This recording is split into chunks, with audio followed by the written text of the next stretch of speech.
Welcome, ladies and gentlemen, to the final day of the 2020 Summer Promotion Tournament. I'm Atlas. I am joined by LS. And today, one team is promoted to the LCK and the other is going home with no other opportunities to get into a promotion tournament ever again. Yeah. This is the last one. This is it. It's between Sandbox versus SRB Gaming. Yeah. And Sandbox looking pretty nice, coming off the win of the last series yesterday. Yeah, I think especially in their AD carry role, Root had one hell of a day yesterday on both his Ezreal and his Aphelios. He was absolutely extraordinary. I think if he keeps up that performance, I think Sandbox are absolutely the favorites. Yeah. But SRB Gaming did manage to take down Griffin. It was a 2-1 series because in the first game they let Sword have Ornn. But outside of that, it felt like they really did have control of that one. But they got destroyed by Team Dynamics. Team Dynamics beat them in 26 minutes and then 23 minutes, much faster than Team Dynamics managed to 2-0 Sandbox. So if we're thinking about within this one tournament, how, like, where these teams stand, theoretically, on paper, Sandbox does look better. Yeah. So here is the promotion series as it did unfold. Dynamics 2-0 Sandbox at the very beginning. SRB ended up 2-1 Griffin, like you mentioned. Dynamics advanced yesterday with a very decisive and quick 2-0 victory in the winners match. And the losers match featured Sandbox overcoming a draft kingdom in both of the games and just beating Griffin. Yeah, this is one of the examples that you've spoken about many times of teams just being better on the day, right? It didn't have anything to do with the draft, really. I felt like Griffin did have exactly what they wanted in both games, and maybe it was the pressure. Not entirely sure what it was, but they were a shadow of their former selves and are no longer in the LCK. We had to wave goodbye yesterday. We did only getting 2 series with the team. Yeah. And of course, he was only on the team for about a week, so you could imagine that he must be pretty gutted with the fact that probably wanted to build up a little bit more synergy with this squad of very talented players. But Griffin aside, we do have to look forward, and SRB Gaming up against Sandbox. These are the points of the match. The last promotion tournament in LCK history. You have to fight tooth and nail to survive. Absolutely. Entirely true. Of course, remember, guys, what is on the line is far more than just promotion for Summer. This is also being able to get $2 million off your buy-in to the LCK for 2021 when franchising does hit. It just means that this tournament, a lot of the fans were saying, means more than Worlds. Like, it's insane the amount of money you get alleviated of. Right. The amount of money riding on this match alone is so important for both of the teams. Now, obviously, players probably don't matter.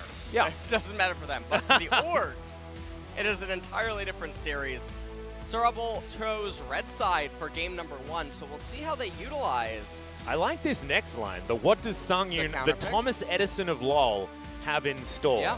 He's going to, I don't know, invent some more light bulbs or something like that, I guess. I believe that was Thomas Edison. Was he the light bulb guy? I believe so. My electricity history memory's not great. Franklin did the electricity thing. And then he did the light bulb thing? And then I think Edison did the light bulb. Nice. Who did the telephone?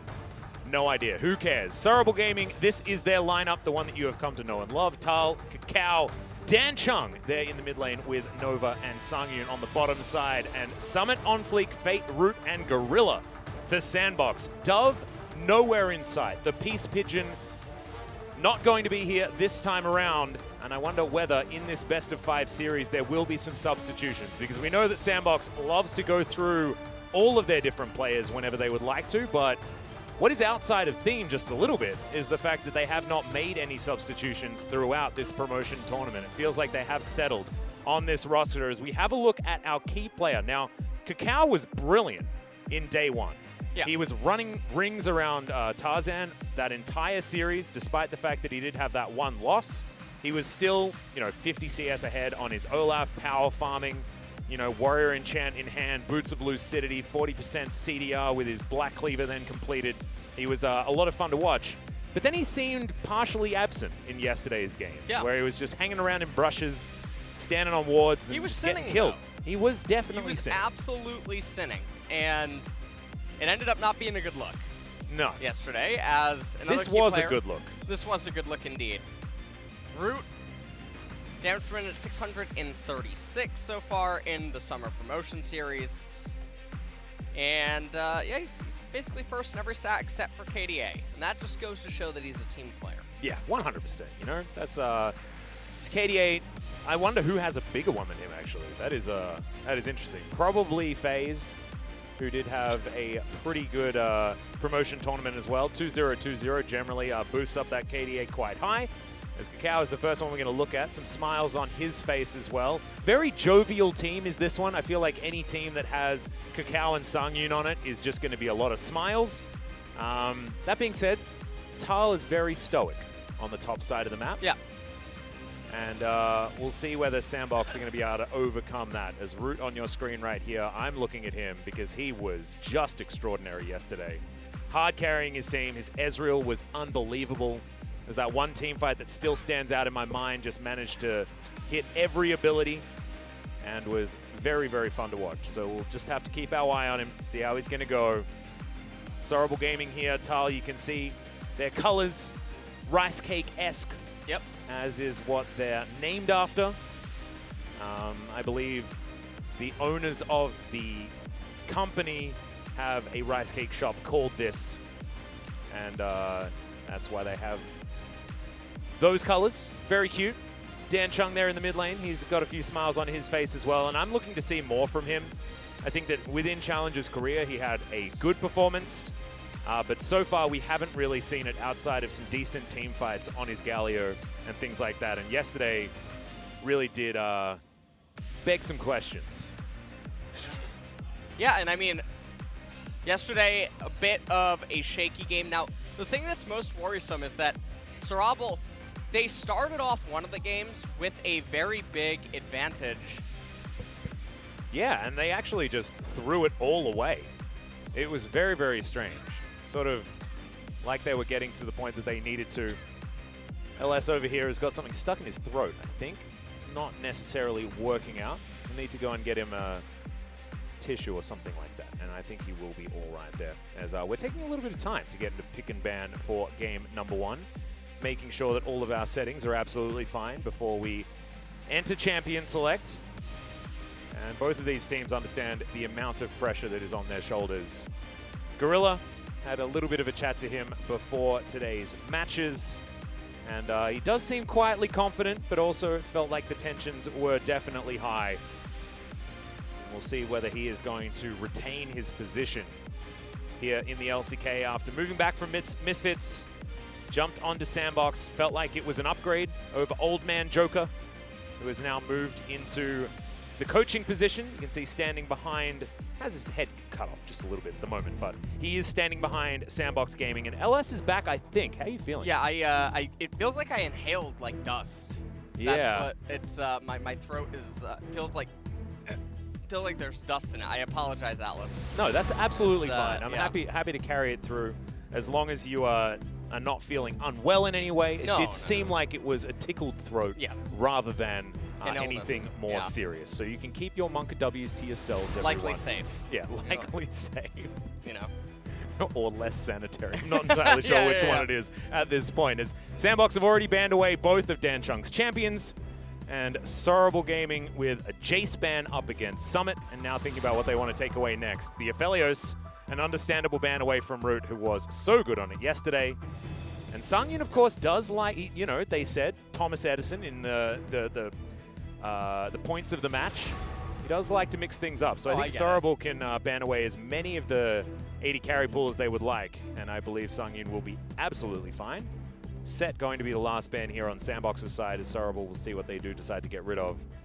I think even an Ezreal ban makes some sense here, because just getting Root onto something different does make a lot of sense, as it is going to be the Olaf away from OnFleek. Certainly a lot of comfort there, but still so many power picks left available. We'll see where Sandbox do decide to go. Trundle's up, so it's probably going to get picked, let's be real. I hate to say it. Oh no, Varus is available as well, so this certainly higher priority. I tell a lie.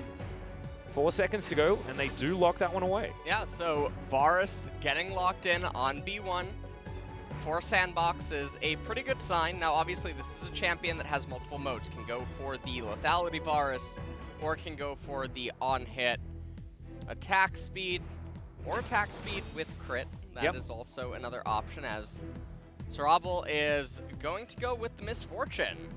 Ooh, and this is the first. And okay, Elise. It's the first time Elise has been let through for Kakao, actually.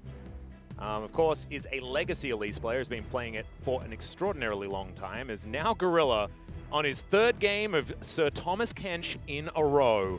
And we'll see whether it is Sir Thomas Kench or Timothy Kenchins as we move further forward in this series. 6 seconds to go before they make up their mind on the Catfish. And Tom gets locked in. Didn't actually say too much there. He was like, yes, I know what I want. And Fate, we'll see whether he does decide to pick up something like his Zoe, but it looks like Summit's Aatrox is here. And did you bring the holy water this time? Obviously you didn't, because otherwise you would have drank it when you were about to die before. It's certainly... There's an Aatrox and an Elise. Did someone come and bless this desk before we started? Because I'm going to need to ward off the evil spirits, I think. I believe that you're going to probably need to do that as well. Oh, no. Go ahead and maybe anoint that before you... Yeah, that's true. I just opened my coffee. It was sealed, so hasn't been infected by this draft yet, but I'm going to make sure that I keep putting the lid back on again after I take a swig. This is the worrisome thing for Sandbox, is that they draft full-on, aggro, all-in types of team compositions. We saw it yesterday against Griffin, and those were 2 drafts that they should have lost the game, especially because the game states were very stable for Griffin, and it was basically everything that they could have asked for. But Sandbox basically managed to win a 4v5. Yeah. As the Lee Sin was not a super big non-factor. Also, Sandbox did get a lot of information yesterday.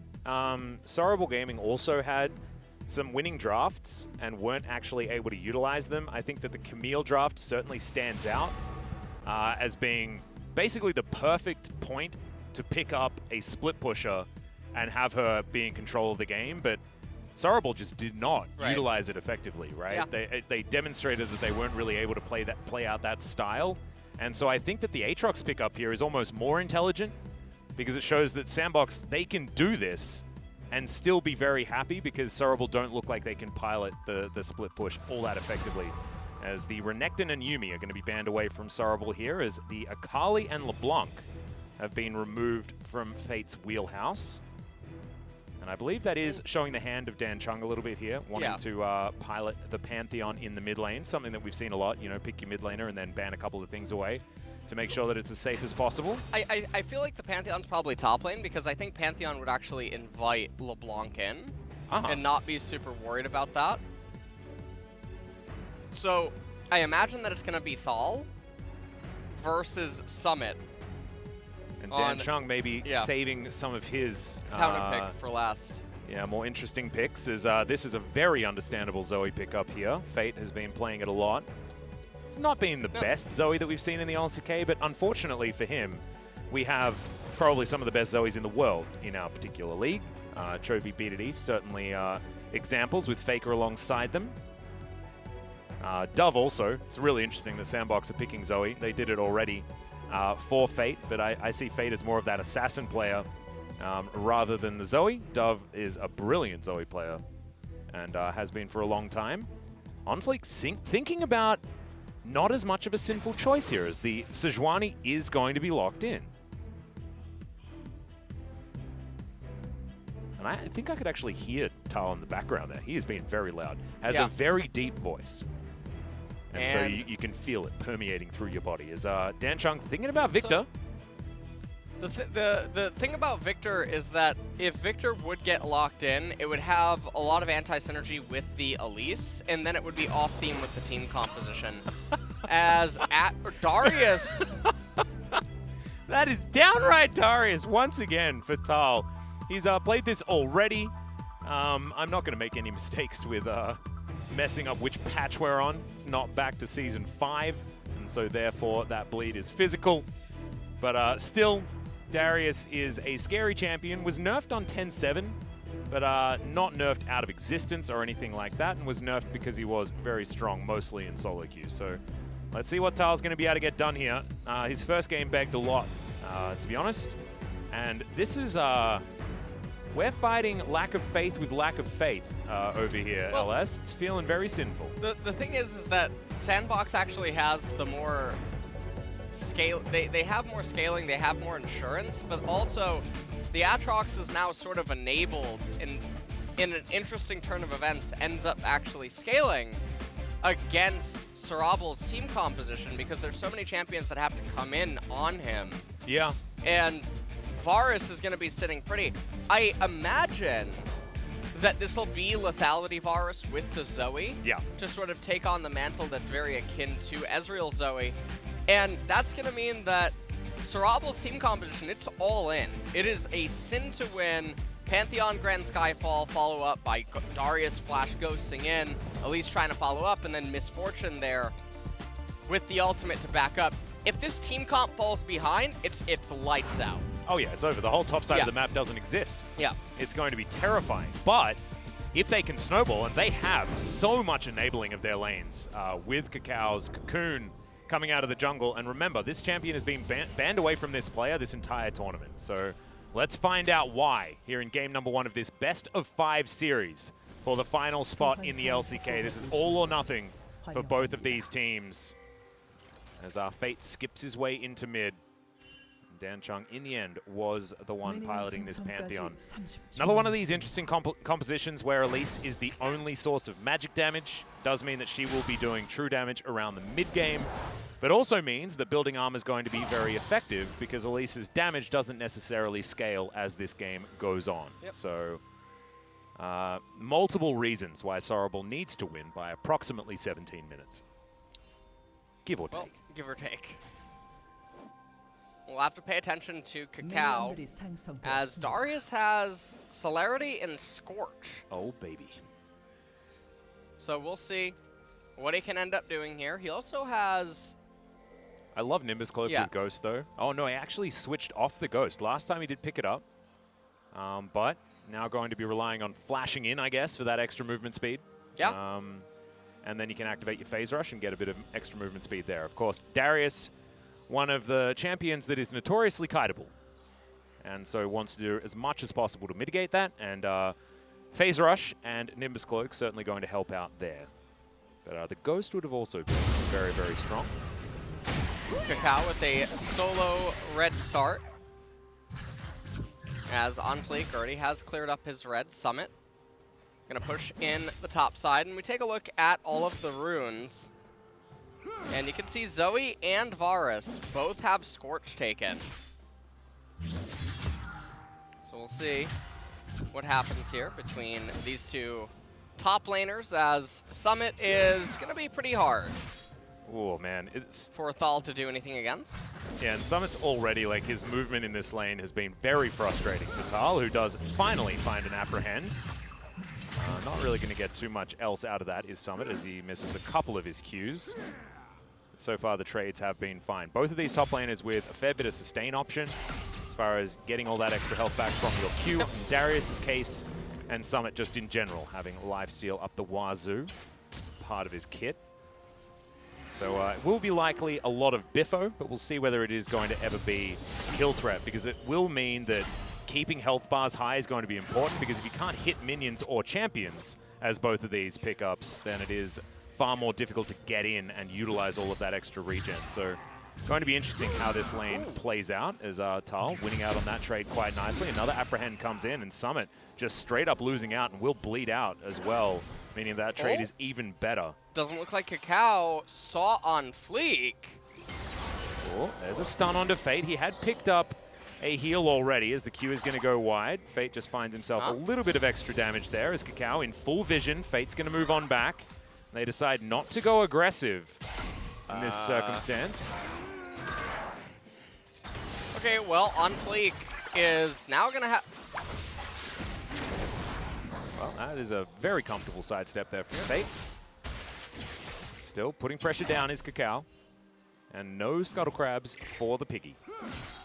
And Sarabal, they end up getting both Scuttle Crabs. The Sejuani is, interestingly enough, now behind in this game to the Elise ever so slightly. And you can see Kakao is moving up to top lane. There's no actual gank here, unless Aatrox would mess up. Yeah, or an Apprehend is very heroic, as Infernal Chains are going to work out. You can see Summit playing pretty intelligently and not biting off more than he can chew, especially with the amount of minions that are stacked up. Now this is pretty nice. Danchung's going to convert his collapse here into top lane. Summit does have flash available. Yeah, and good Umbral Dash. Yeah. But this is a whole lot of minions that are now going to go to waste. Yep. As Zoe's going to have to transition over. There's a cannon minion tanking up this wave.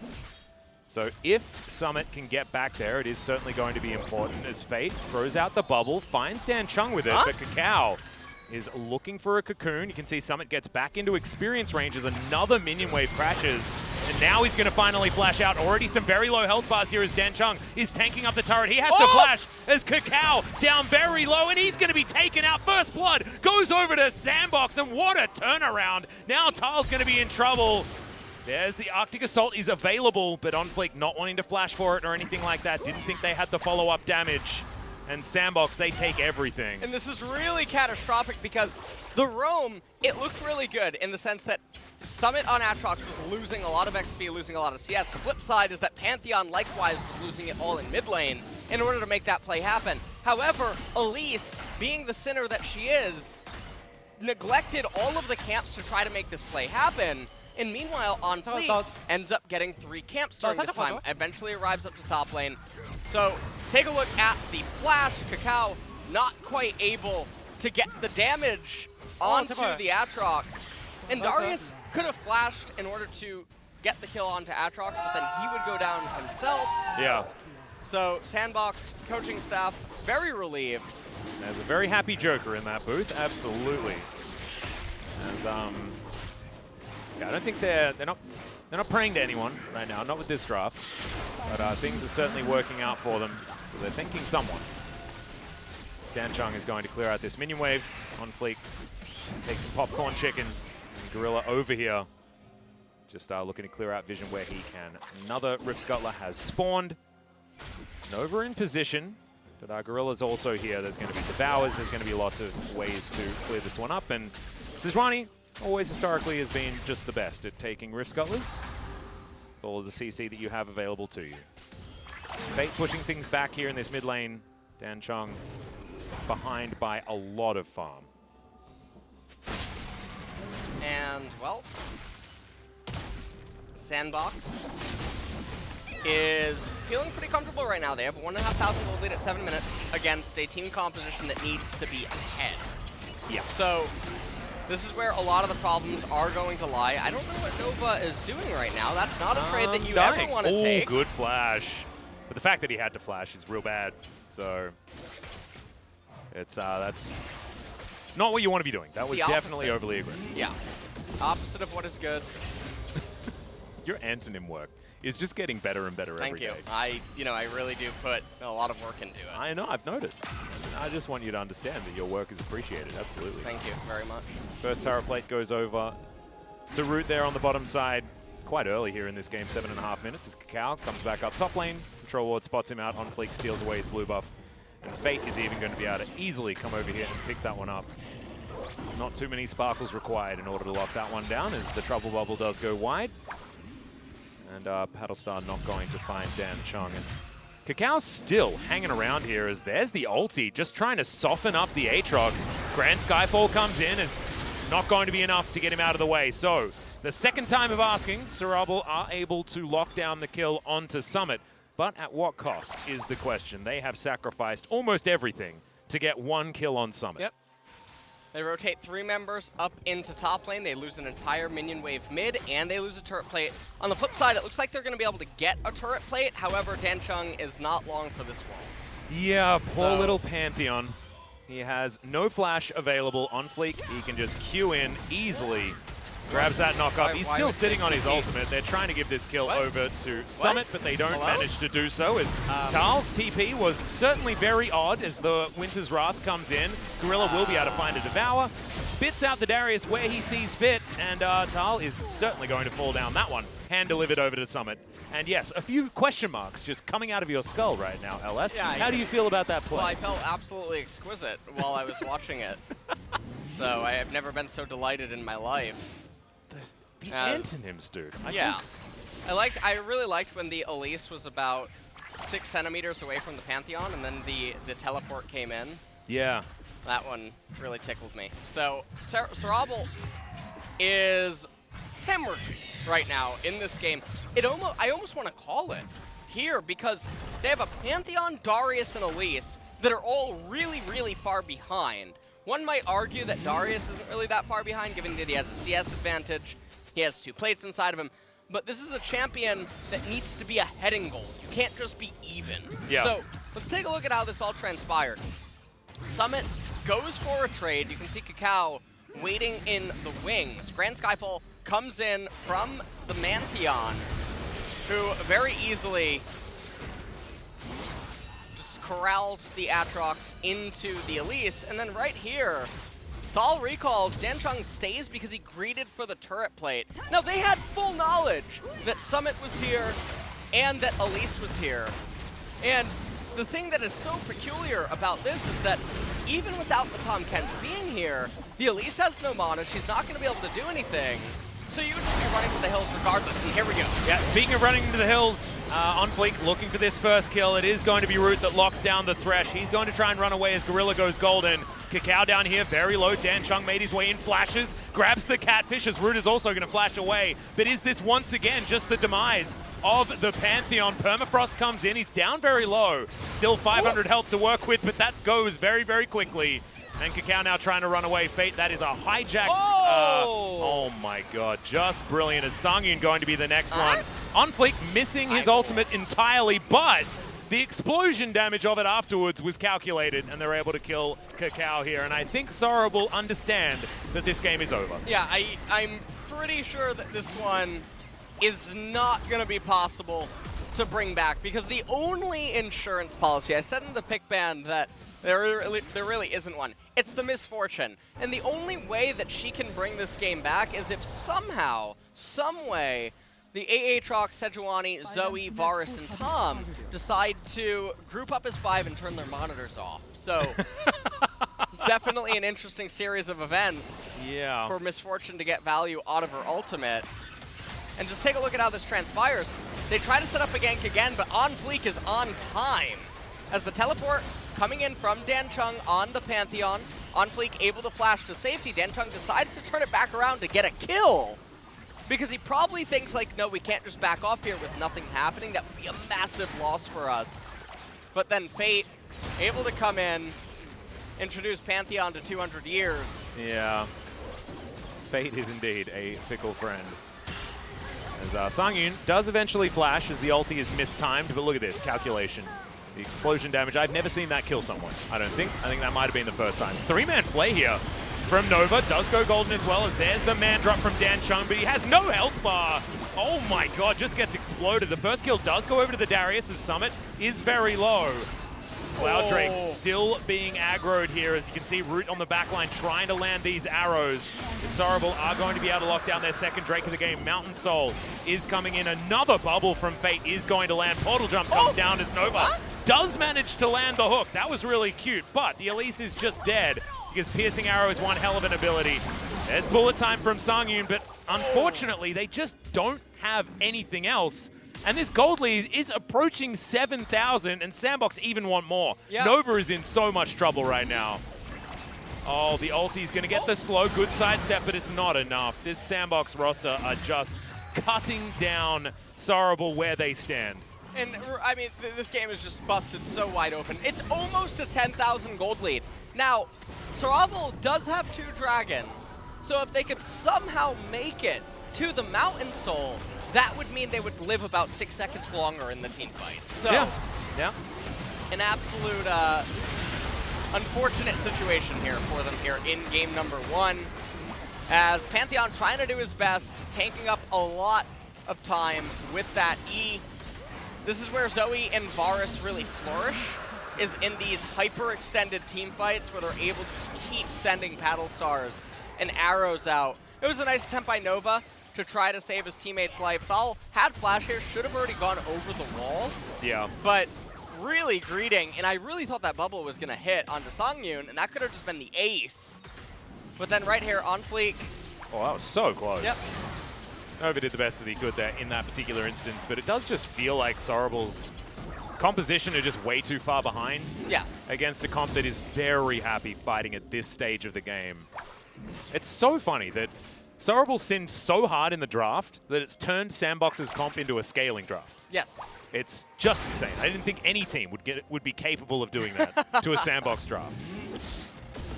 Well, meanwhile, in this game, 7,000 gold advantage for Sandbox at 14 minutes. I mean, it doesn't get much better than this. Yeah, it's in a game like this, I think you're hoping for the unanimous vote of 15 minutes. You know? Yeah. That doesn't happen here in professional Okay, play as well. Summit. Possibly just going to face check Kakao here, but Gorilla is around, and Summit very happy just to fight this one out. That is just the, flash necessary. I don't know what that repel was doing, but there was no dragon to fall down on in that pit. So that is no flash on the Elise. Scoreline's definitely not looking so good here for Sorable.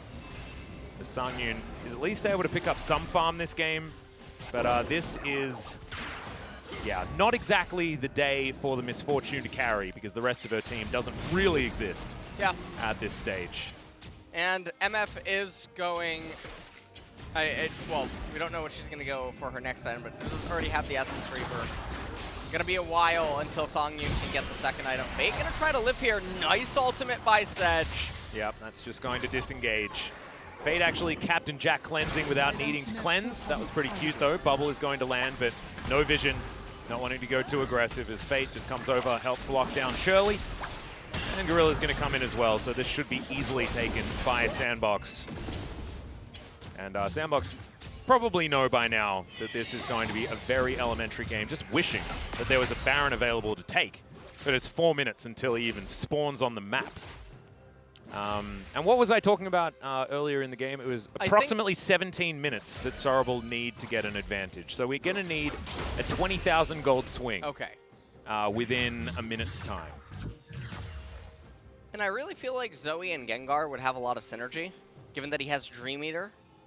Oh, yeah. You know what I'm talking about? Yep. I was just thinking about that. What a fantastic trainer she might even be. I was going to say, was Hypnosis's accuracy nerfed or buffed in the recent Pokemon? I mean, this game, it looks like it has a pretty good hit rate, I'll tell you what. Yeah, sometimes, you can hit Fisher twice in a row. And maybe that's what Sandbox have done in this particular game. Hopple used splashes looking like, Sandbox's Horn Drill was pretty strong at this stage. Hey, but maybe we will get that Gyarados evolution as this series goes on. That is another Pokemon name that a lot of people don't necessarily agree on when it comes to pronunciation. And we often talk about pronunciation. I think it's Gyarados, but do people say Gyarados? Yeah, people do say. I mean, there's a Y in there, right? Say it with me. Gyarados. Atrox. Atrox. Aatrox. Here we go. Flash play as Gorilla is going to get out with his cleanse. Bullet time does basically nothing as Sandbox get themselves to safety. Now looking for the re-engages. Nova extremely low on fleek. Nails the ultimate as Kakao in so much trouble. Summit grabs that kill. My God, the damage out of this Varus is insane. This game is well and truly over as Sandbox are continuing to style. Oh, man. It's just fight attempts after fight attempts here from Sorable because they know that their comp does nothing else. They have to try and do it and hope for a miracle. And instead, Shirley is going to ruin everything that they hold dear. This Mountain Drake is going to deny Soul Point from Sorable. They were lucky to get those first 2 Drakes, but now the tankiness is just going to build and build and build. And so here's the thing. Sorable is randomly grouped in mid lane. They know that they have to try to take a team fight. And MF, if it was a different world and she was a little bit more further forward, it would be a nice R for her. But there's no way that they can ever win a team fight. There's legitimately no possible way. No. Even a 4v5, I think Sandbox would win. Yeah, I mean, there are 3v5s that they still win. Yeah. In a lot of ways. Yep. Root going to be able to clear out this minion wave very easily. He is a very accelerated Varus who hasn't really had to do anything this game. As you can see, total damage dealt. Certainly a lot by the Varus. But Fate has had all of the control from this mid lane. And it's because he was gifted a free lane, basically.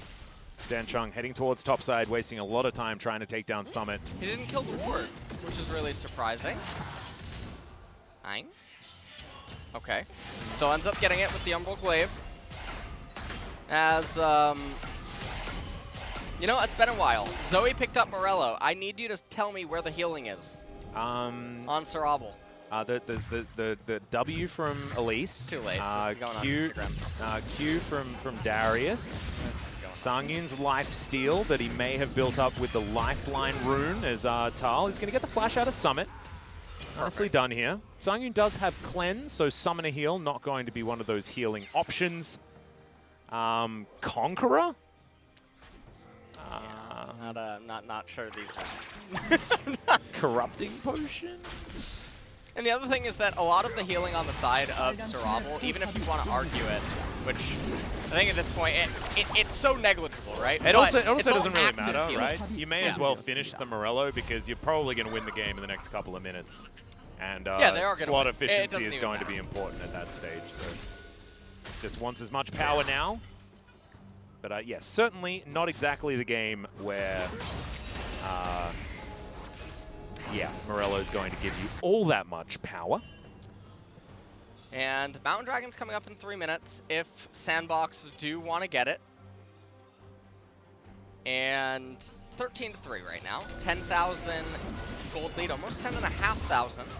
As Sarabal, they're not just giving up though and throwing everything away. But now they're going to be in a poke fest. It's not Ezreal Zoe, it's Zoe Varus this time around. So yeah, a little lot bit longer more range reach than Ezreal, but less mobility. That's the one trade-off. So it packs a bigger punch, but it costs a little bit more.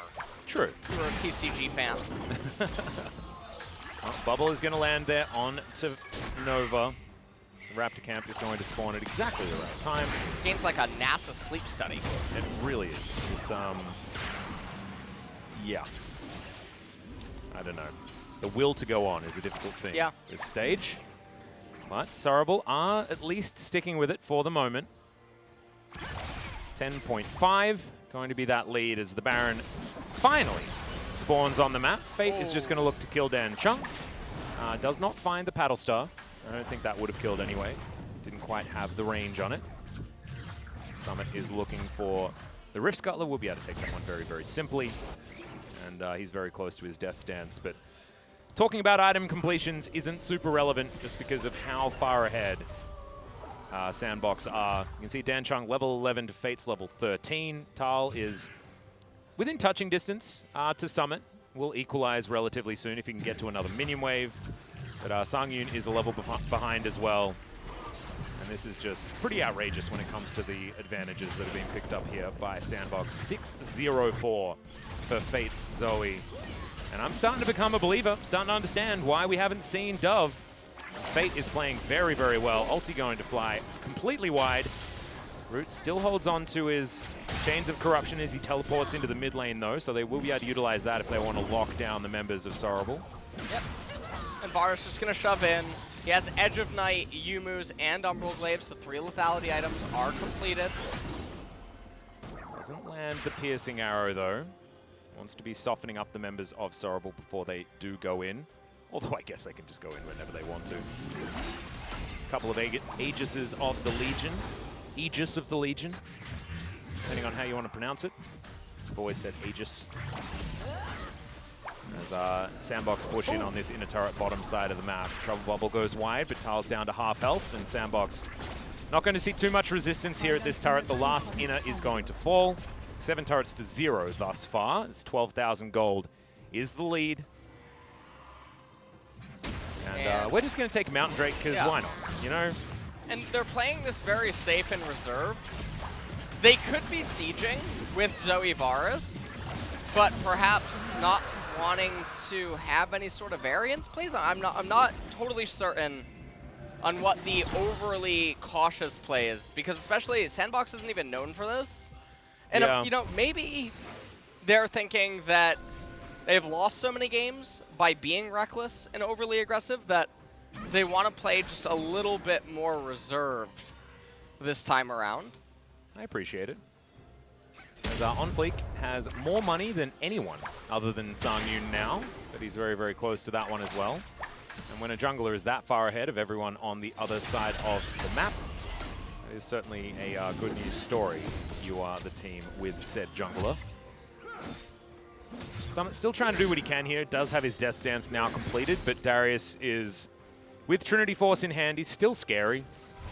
And does now have a stopwatch also. Durham's Fist there, giving him a little bit more of those resistances. Sorry, a little bit more of that extra health. Scales quite nicely. Kakao, irrelevant at this point in the game. Hate to say it, but he's got his Boots of Lucidity and an Oblivion Orb, but he needed these items about 8 minutes ago. And unfortunately, Elise, very feast or famine. As Sandbox clear out vision. I wonder whether they'll find this ward. Yeah, they will. Well, 3.5 minutes until yet another Mountain Dragon comes up. And it's very, okay, now it really is getting a bit bewildering. They have the Zanyas. They have Warmogs on Sejuani.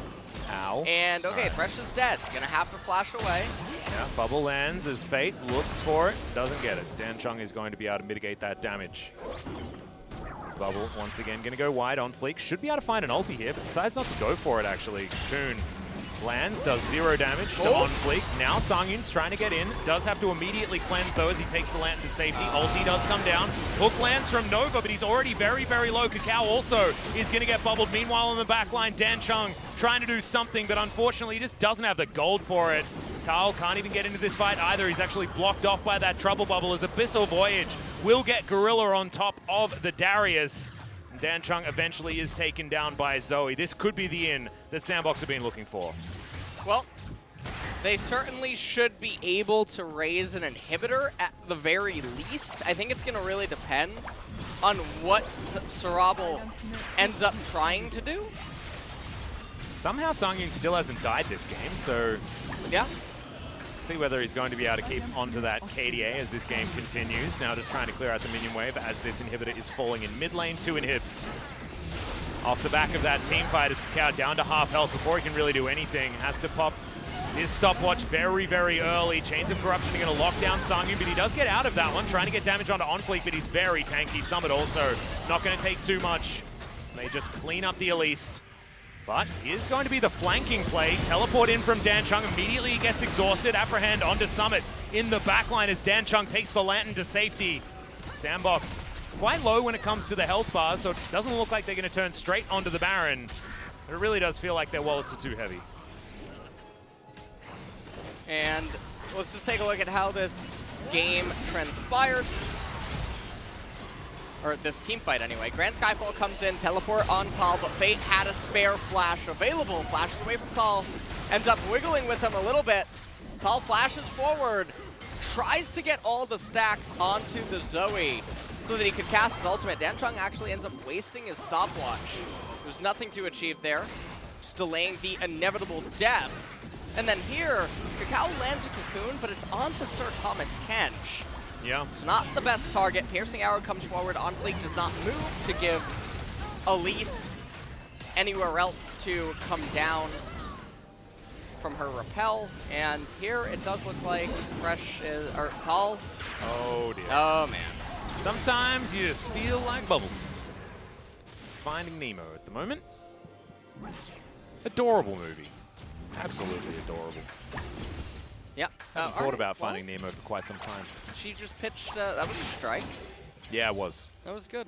Got to get it through them posts.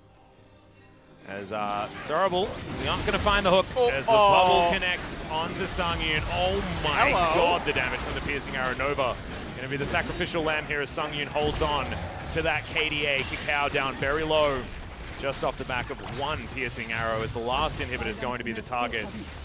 Looks like Sandbox, they don't even want to go for a Baron play. They're just going to cut down all of these inhibitors and rely on super minions to help win them the game. OnFleek is so tanky.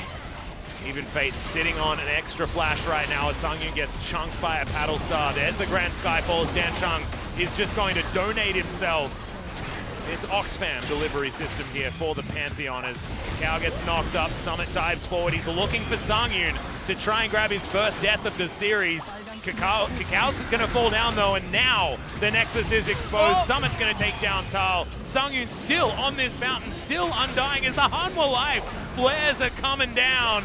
Sungyun's at full health, but the Nexus is going to explode, and Sandbox will bring out the flares and take down game number 1 very, very comfortably. And they did so in extremely dominating fashion, and it looks like that was the Zoe and Vara show, talking by Summit's post-game damage breakdown stream. Yeah. As Sarabal, they are getting stomped in their last 3 games. Yeah, it feels like day 1 was the only real day that they were able to show up. And yeah. I felt like they did play very well against Griffin, the team that we were expecting to promote more than Sandbox, to be honest. Considering their form in the last few weeks of the LCK in comparison to what Sandbox were able to do. So this is certainly a Sandbox that have rallied since then, and there's no better way to get yourself momentum than to win a couple of games. And yesterday they were very, very dominant. And now, even in game number 1, this momentum is something that they should be able to utilize to win this series. And Sarabal's going to have to try and knock it down a peg if they can. And I feel like if Dan Chung doesn't get the Syndra or the Galio, he's a very different player. That Pantheon was not good. The Elise also not working out. You understood what their game plan was. It's camp Summit and make sure that they can get advantages. But when that dive didn't work first, felt like the game was just done. The really bizarre thing is that they went Thresh R4 after Pantheon R3, right? Yeah. It was Pantheon R3 after they opened R1, R2, MF Elise. So those 2 champions are already going to be off theme with one another. Thresh R4 into Tahm Kench, handshaking for reasons unknown, especially when you know that the Varus is going to be lethality. And then they pivot R5, a Darius to counter Aatrox in top, even though Pantheon can just go top lane, they could have countered the Zoe. But really bizarre because they threw Pantheon to the Wolves against Zoe. Yeah. It's a matchup we've seen many times in the LCK. Not a good look. And like you were mentioning, and like I would mention many times, they have like 12 minutes to win the game.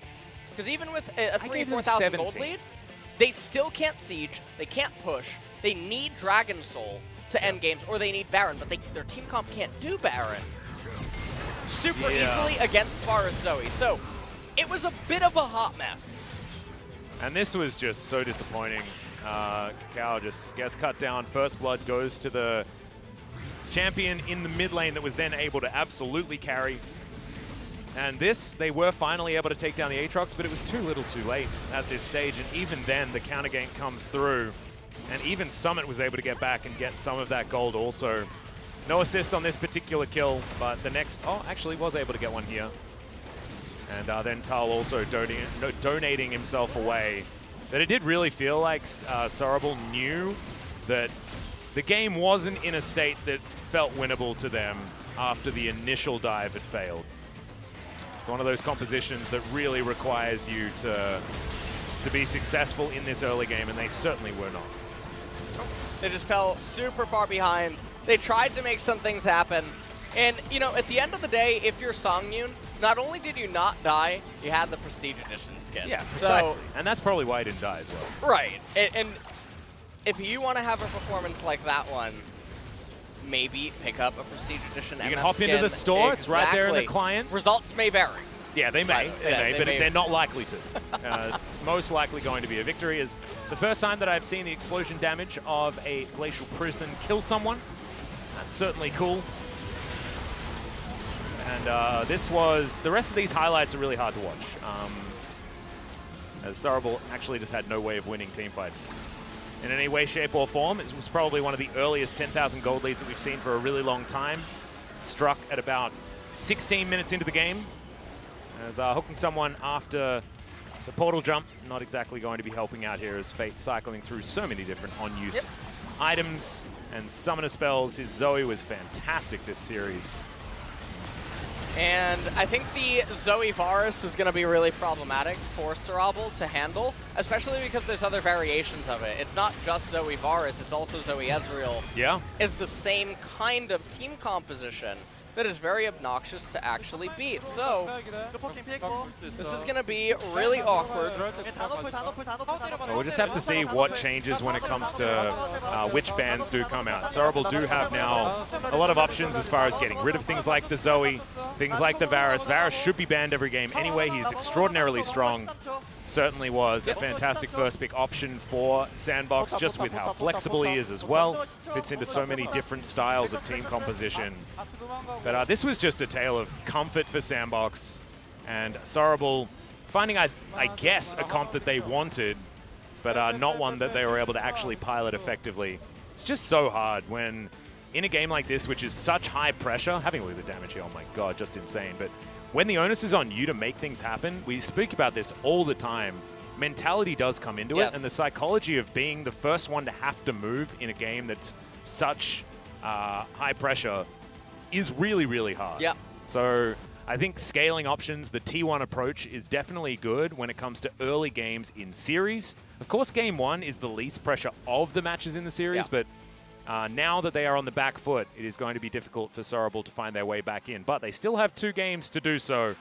We'll see whether they can. We are going to go to a short break, guys. Sandbox looking extraordinarily dominant. We'll see whether they can close out the series or whether Sorabl fight back after the break.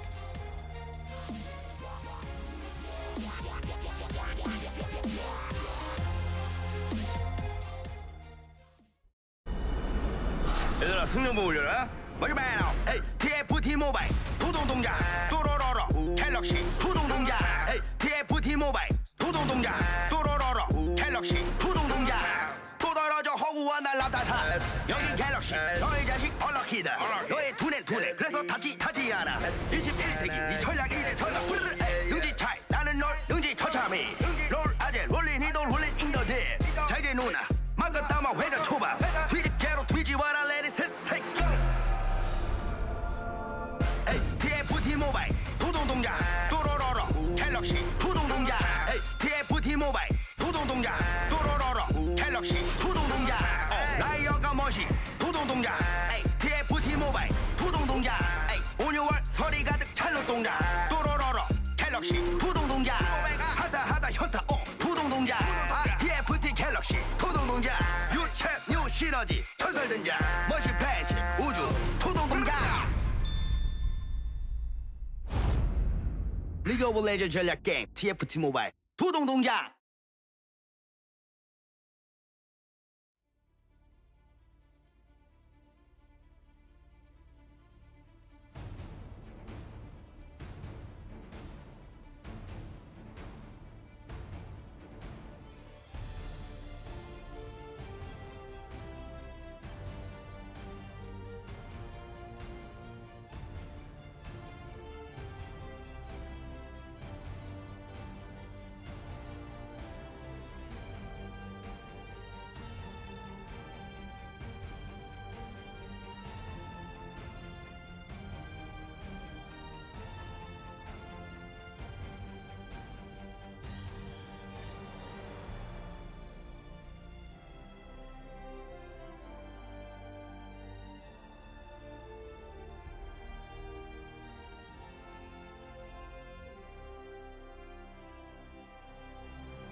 Welcome back, ladies and gentlemen, to the 2020 Summer Promotion Tournament, where Sandbox lead 1-0 in this best-of-5 series against Sorrowful Gaming. Game number 1 was not close, but it was a composition that required a lot to go right for Sorrowful. Yeah. And once things went wrong in the early game, they didn't really have too many options. So maybe not a super tilty loss, because they recognized that they were never winning after about 10 minutes. And so able to potentially reset. Did talk with some players in between the break, not these teams, but some pro players from other regions. Yeah. The draft was very interesting by their standards. So that one was interesting. I don't think that we'll get something like that for the rest of the series. I hope not. But I think that there's potentially just going to be a problem in mid lane, because Dan Chung, ever since, I mean, even in day 1, he's seemed like such a liability. Yeah, absolutely. In all of the games so far, and Thal, who should be one of Sorrowful's strong suits, is going up against Summit, so not an easy time for him up in top lane. Did have the Darius, did manage to get ahead in XP and CS at some point, but a lot of that was mostly in part due to the Elise and the Pantheon constantly going up to top lane. Songyun is probably going to be the only saving grace. Still hasn't died in this series. Quite impressive in a game that they had a 10,000 gold deficit at 17 minutes. And he is relatively immobile on his Misfortune pickup. Does run pretty fast, but not with a lot of dashes or anything like that. Let's see what Sorrowful are going to be able to do in the draft here as we do make it into ban and pick for game number 2 of this best of 5. Sandbox will once again be on the blue side. Sorrowful on the red. So counterpick's still going to be there, and you can imagine Sandbox probably not going to mix things up too much when it comes to the bans. Well, Sorrowful back on red side, so let's see if they utilize it better this time. And Sandbox, they're not mixing things up pretty much at all, as Affilio's going to be banned away by Sorrowful yet again. So far, exactly the same, yeah. Set continuing down the same path. We could just be watching the game 1. Let's get a salty run back. Let's make it the LCS. Yeah, give us the Olaf ban. Oh, gonna be the Varus. Makes a lot more sense.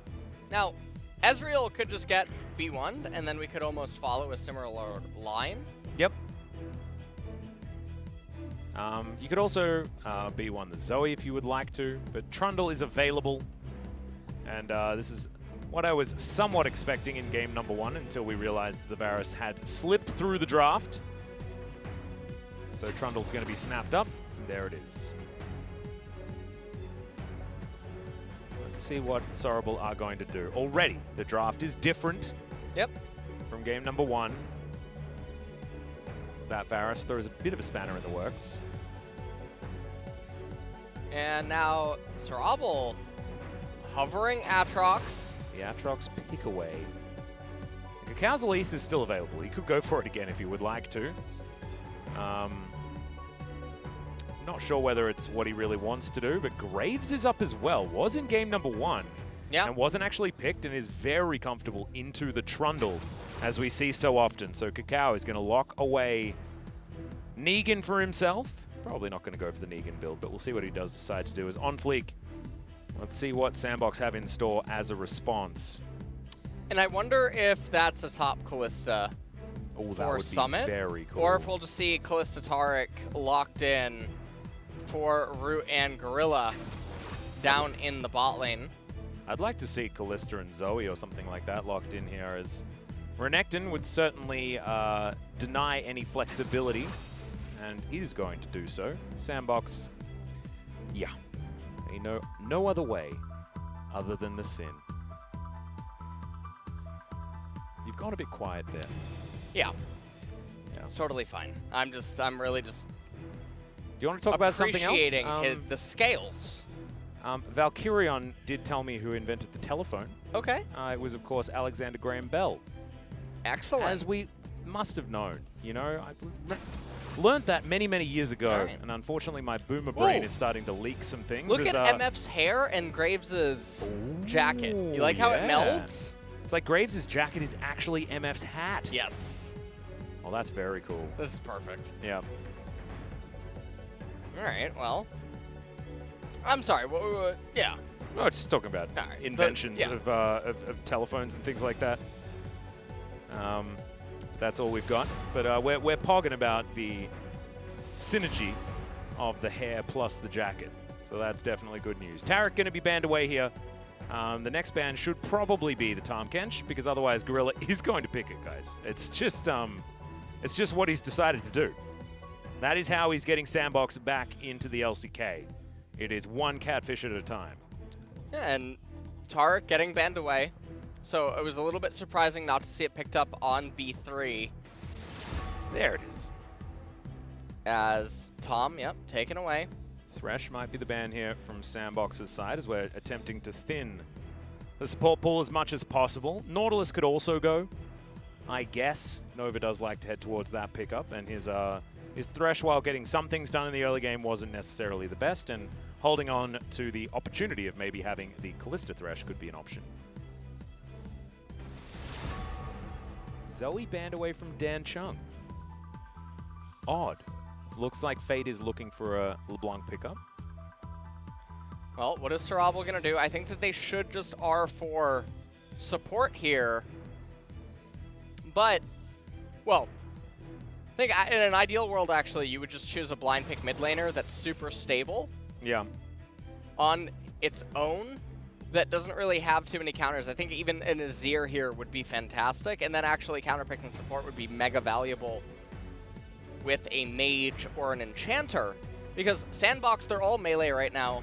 They're all hard engage combat, and there's lots of mages in bot lane that can really ruin that. Lead support? Okay, it's going to be Trundle support. Oh, yes. Another option. Of course, Fate's goal does enable the Trundle a lot, as Fate is going to be picking up the Corki for the mid lane. So on fleek, the tried and true Renekton Elise is now here, as Sandbox are trying to give Sorrowful Gaming a taste of their own medicine on the top side.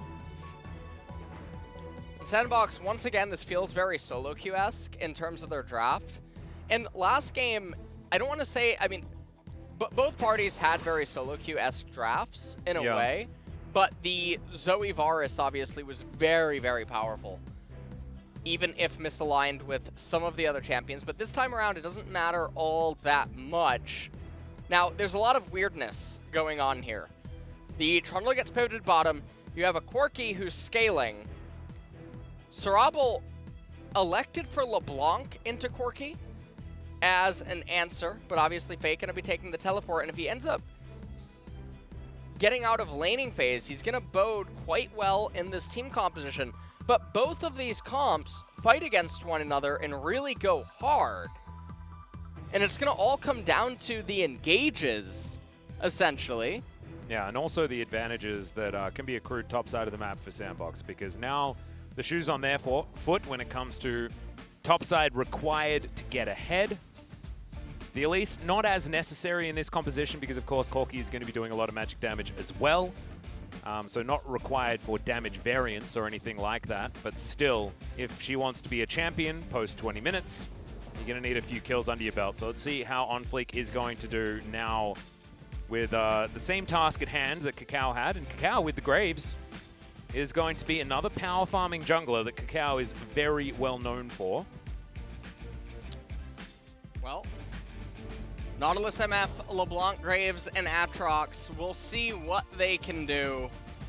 Feels like this is it's very awkward once again. Misfortune is on an island, and Graves is sort of misaligned with who the mid laner and the top laner is. So there's a bit of polarity here on both of these sides of the draft. Well, let's see what Lego Renekton's going to be able to do as the Oathsworn is cast onto Gorilla's Trundle. A troll gorilla. How fun.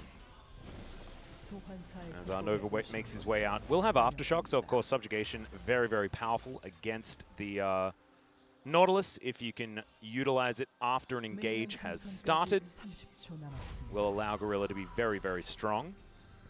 And his ability to get around this map and face check and things like that, assuming that Root is going to be relatively close by, is actually very strong with Fate's Call being available. I actually really like Trundle Callista, or something that we've seen in seasons past when Trundle was more of that support style. And Gorilla was also one of our Trundle support players, as he's been around forever. And I like the rune choice by Kakao. Obviously, there's the option to go Phase Rush with Nimbus Cloak, but Fleet Footwork, and also even taking the scaling HP per level instead of the flat armor, given that Graves already has the grit, is an interesting choice. Oh. Yeah, they're just going to walk right in there as Nova's going to get exhausted. They're looking for the first blood as Danchung makes his way in, but very late. Root now on his own. Chains are going to connect. He has to flash very early. Sorrowful are going to come out ahead. They do gain control of this red buff area. Zonfleek has to scuttle his way out. Looks like this is going to be a successful steal. No first bloods, but if we do a Summoner spell check, there is only a summonerless Nautilus in comparison to Root not having any of his available. So this Callista going to be much more difficult for him to get control of this lane now. And Graves, this is a really good start for him as well. Getting the red buff off of the Elise before now. He's going to be able to transition this into full clearing his jungle. Didn't quite see how much XP Fate got as opposed to Danchung, given that they both were present on the invade. Looks like Fate a little bit further ahead. I'm not too worried about it. Down to one stack of the Corrupting Potion as well, as Danchung did take a fair bit of damage there in that initial trade, but same could be said for Fate, who is sitting at half health now with only one left on his refillable. Sapphire Crystal start here for the Corki. Not exactly a lot of battle stats, but we'll move him towards his tier very early in this match. Oh, the chains just aren't landing for Danchung in this lane. Was successful very early against Root in that previous exchange. That was what allowed them to get the flash out of the Callista. But Root was up a little bit too far. And as you can see, 18 CS to 4 on the bottom side of the map. Able to utilize that early flash being down very, very well is Sorrowful. And on Fleek, he picks up the Scuttle Crab on the left-hand side. And you can see Kakao actually did not transition into a full clear of his red side jungle. You see the question mark going down. And instead, gonna elect to actually counter jungle. Yeah, we'll be taking away this Raptor camp. We'll see whether he moves down and even gets the Krugs, but not going to do so. A little bit too far. You see more and more pings going down, suggesting that Graves is indeed there, I believe. Oh no, that the red buff is still there. Sorry, a little bit lost sight. I actually can't see the mini-map when I'm that far away. Well, there is a ward on the red buff. Yeah, I can see that. I zoomed. I was curious, so I leaned forward. Yeah, I like that you IRL zoomed in. Yeah. Fantastic. Pillar's going to go down there as Nova is very close to death. 200 health now left, and that is the Ren that locks that one down. And crying Zoe there for Root as he sends look at the lane Nova, state. his former lane partner, to the death chamber. And the unfortunate thing is that that's a cannon minion wave with way Why are they shoving? Elise is in close proximity. You know Graves is on the top side of the map, and you had a freeze. Recalls. Got to get them recalls. That's what they're looking for. But we can. All right, take it away, Alice. We got a trade happening here now in mid lane. Fate got chained. He has already come back to lane, but he got a cheater recall also. Didn't have to use his teleport, so if there are any issues in this lane, he can just teleport back to it. On Fleek, just going to come round as they're looking for a bit of a shove. As the Phosphorus Bomb comes out, that's going to deal with most of this minion wave.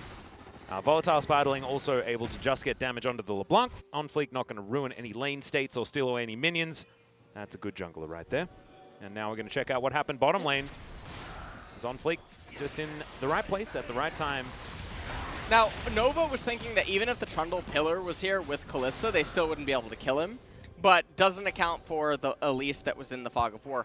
Now, the really strange thing is that Elise didn't invade the red side of Graves, and Graves had just invaded the Raptor camp. So they should have been able to deduce that she should be bottom. Yeah. And so Nova going for that is a little bit surprising. See Summit up here, going to deny a cannon minion, but Tal actually really heads up play, understanding that he is a very big target on the side of Sorrable, so not going to be pushing too far ahead, and was able to answer back what was a very good early laning phase for Summit. Bit of a swinging lane, the Aatrox versus the Renekton, but Renekton should be able to do it relatively early. Ninja Tabi now completed for Tal. You can see Summit's going to tidy up all of these minions, and look at the lane state for the Renekton. Absolutely beautiful.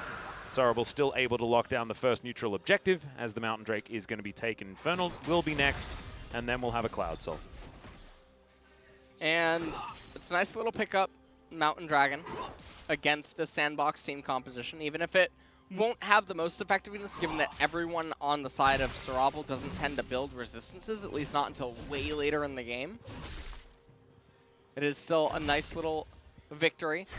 Now, Infernal coming up next could mean that we do get the unfortunate Cloud Soul kind of a game. As everything does currently stand, though, I mean, Dan Chung not really managing to find any sort of advantage here against Corki in mid lane, who also has a call to boot. Yeah, he's just calling it up. Fate has not been under any pressure whatsoever, really. He's been trading his health bar, but been doing so very comfortably in this lane. Just stacking up his tier, aiming for the later stages of the game. There is the double distortion, but no chains to land. So Fate is going to continue to be okay here in this lane. Corrupting Potion now being eaten through by Dan Chung as the big ones are starting to land. Cacao in position. Yeah, and Dan Chung is not telling a convincing story right now. Playing way too far forward, making it look like he may have coverage, and so Fate erring on the side of caution. He's now going to get the recall up over the LeBlanc. He's up 14 CS in mid lane. Summit also up 25 CS right now, but obviously Aatrox does have a wave underneath his turret, so we'll see what ends up being at the... Okay, so it's 23 in top lane. Oh my god. Summit putting on a bit of a clinic. That was all based on Tal's recall timing, and Summit being able to deny 2 minion waves, I'm pretty sure. So Tal's basically died in this lane, as you like to say. Maybe 1.5 times, which is not super great. As you can see, Summit leading in experience also. This is just organically done by Summit. Yeah.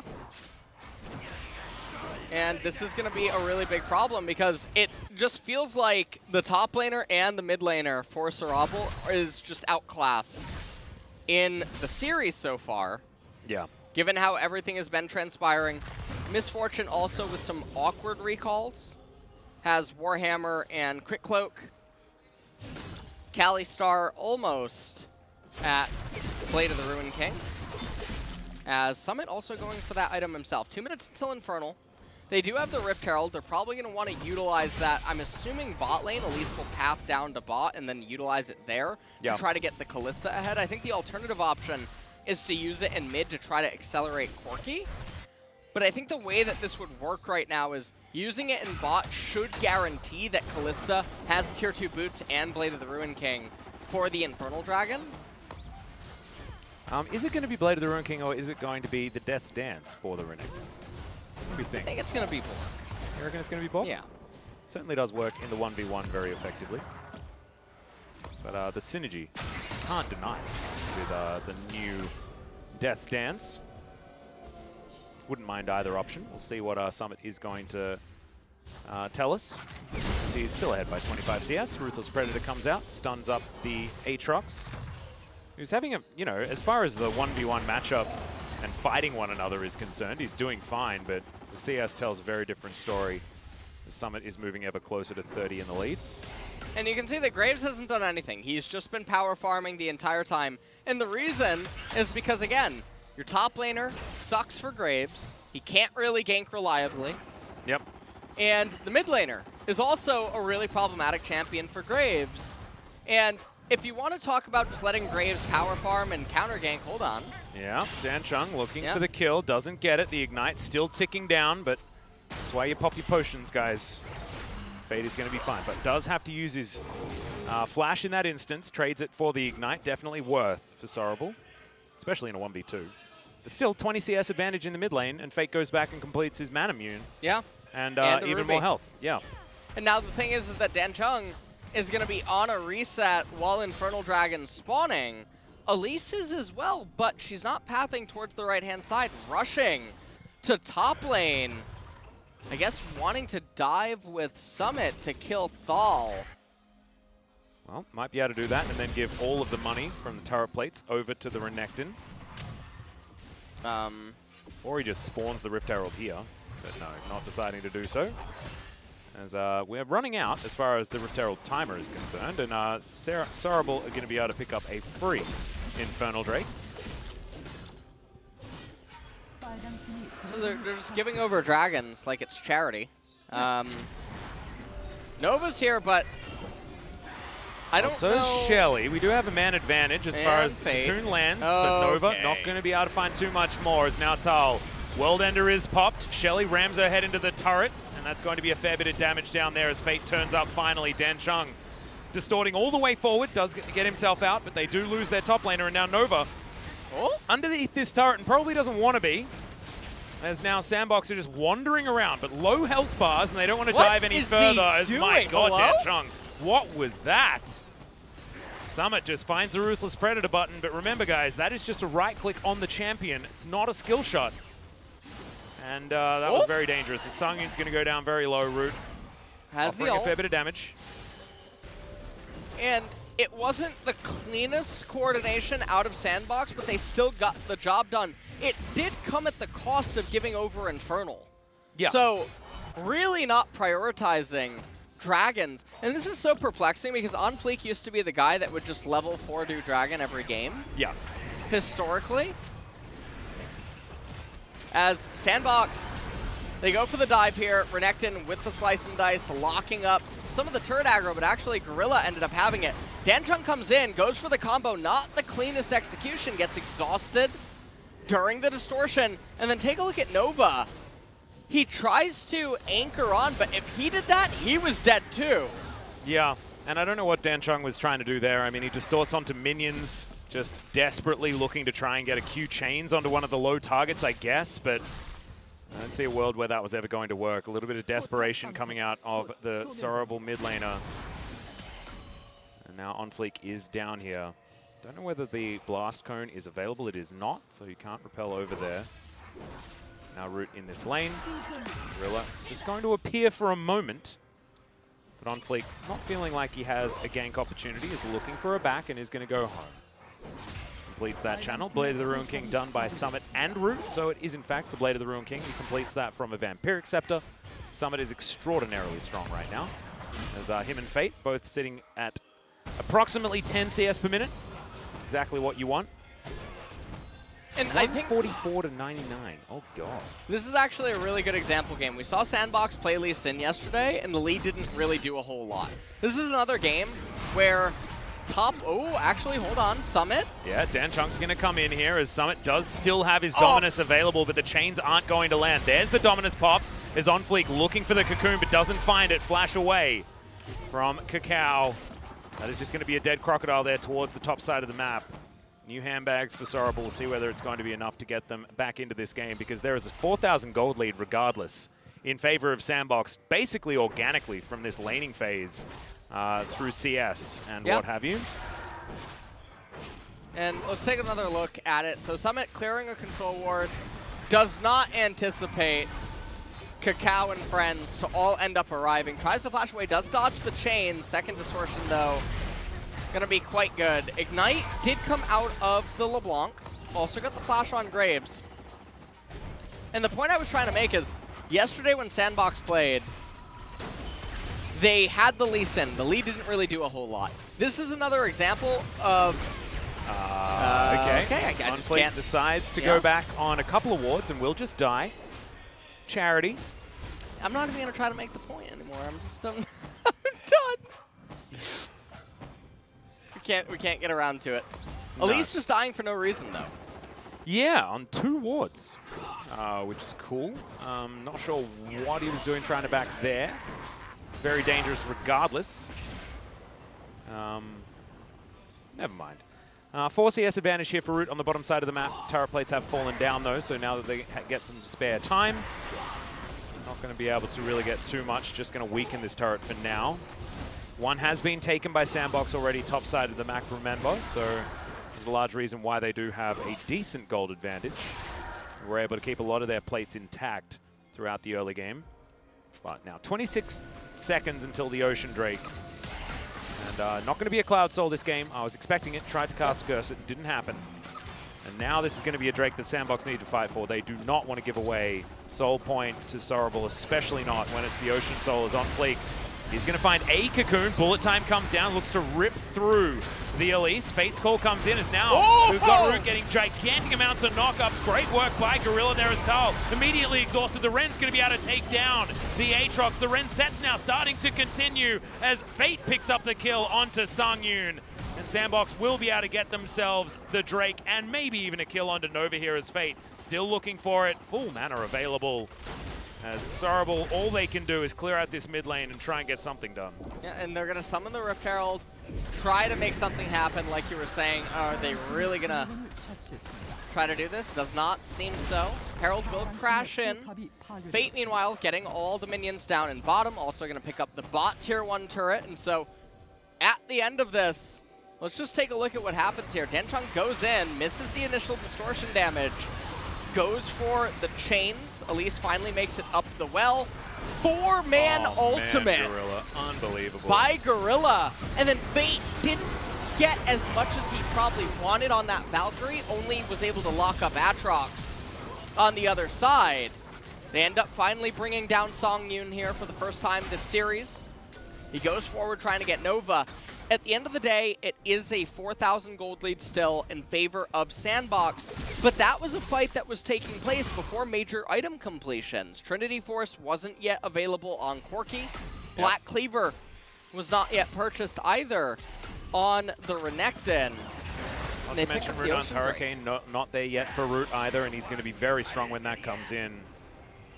With Sorrowful having this very low range composition. Going to be able to get a lot of value out of that Runon's. And a little bit over 4,000 gold, and not to mention deny. Okay, goodbye, Summer. Well, it's going to take a while to die, as he does slice, dice, gets himself out of the way, into the brush. As didn't have flash, and that's going to mean Danchung just distorts him to death in the bushes. Relatively close to be able to get out of the way there, Summit, but unfortunately, a couple of seconds away from the flash being available again. And 3 minutes. And it looks like Aatrox is going to be able to safely escape there. Secret Agent Tal. Yep.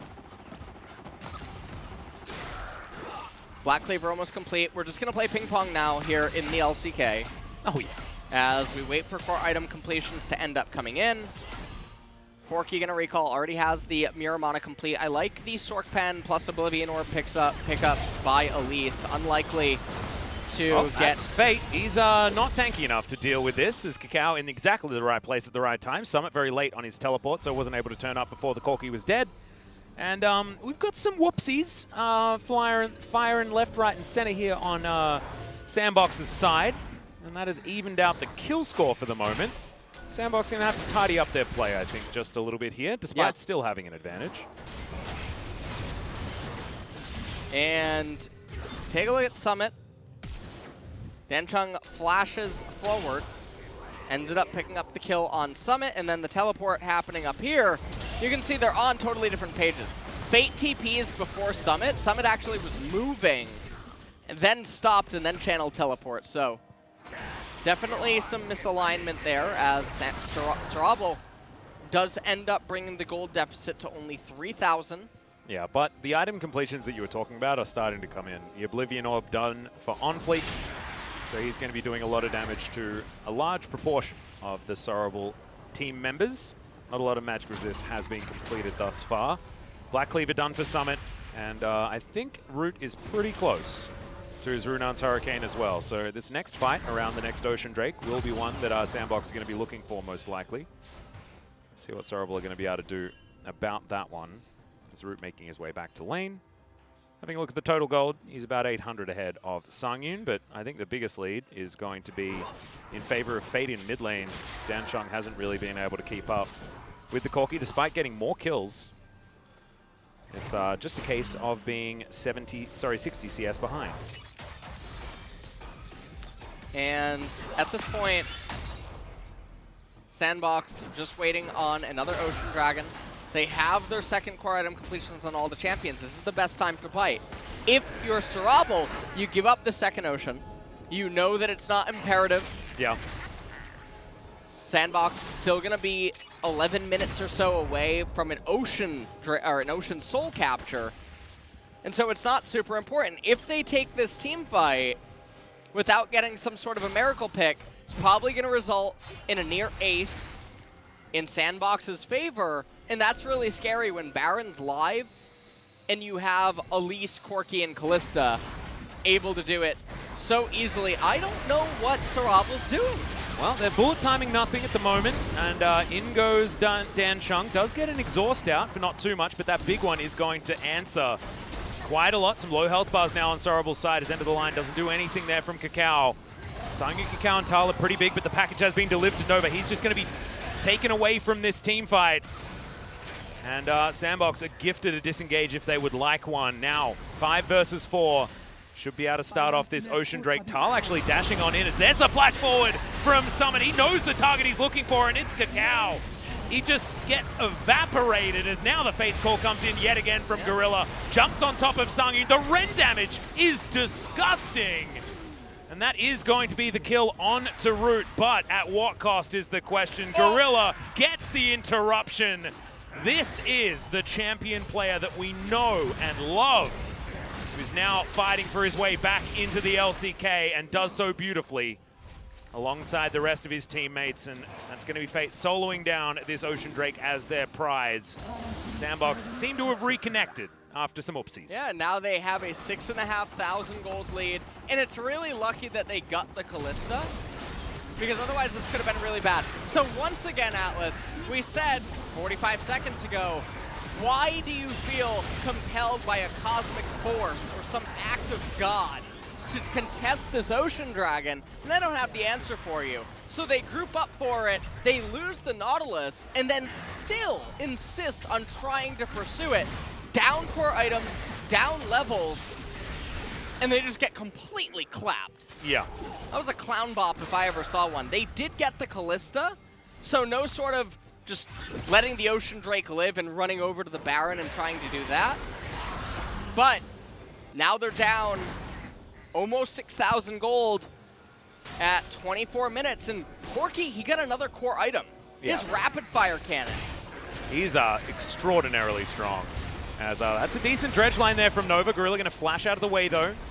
Root didn't quite have the Fate's Call available, so did have to use the more expensive summoner spell rather than rely on that. Ocean Soul going to be available in 3.5 minutes as Fate moves back topside. Very, very large on this Corki and 70 CS in the lead.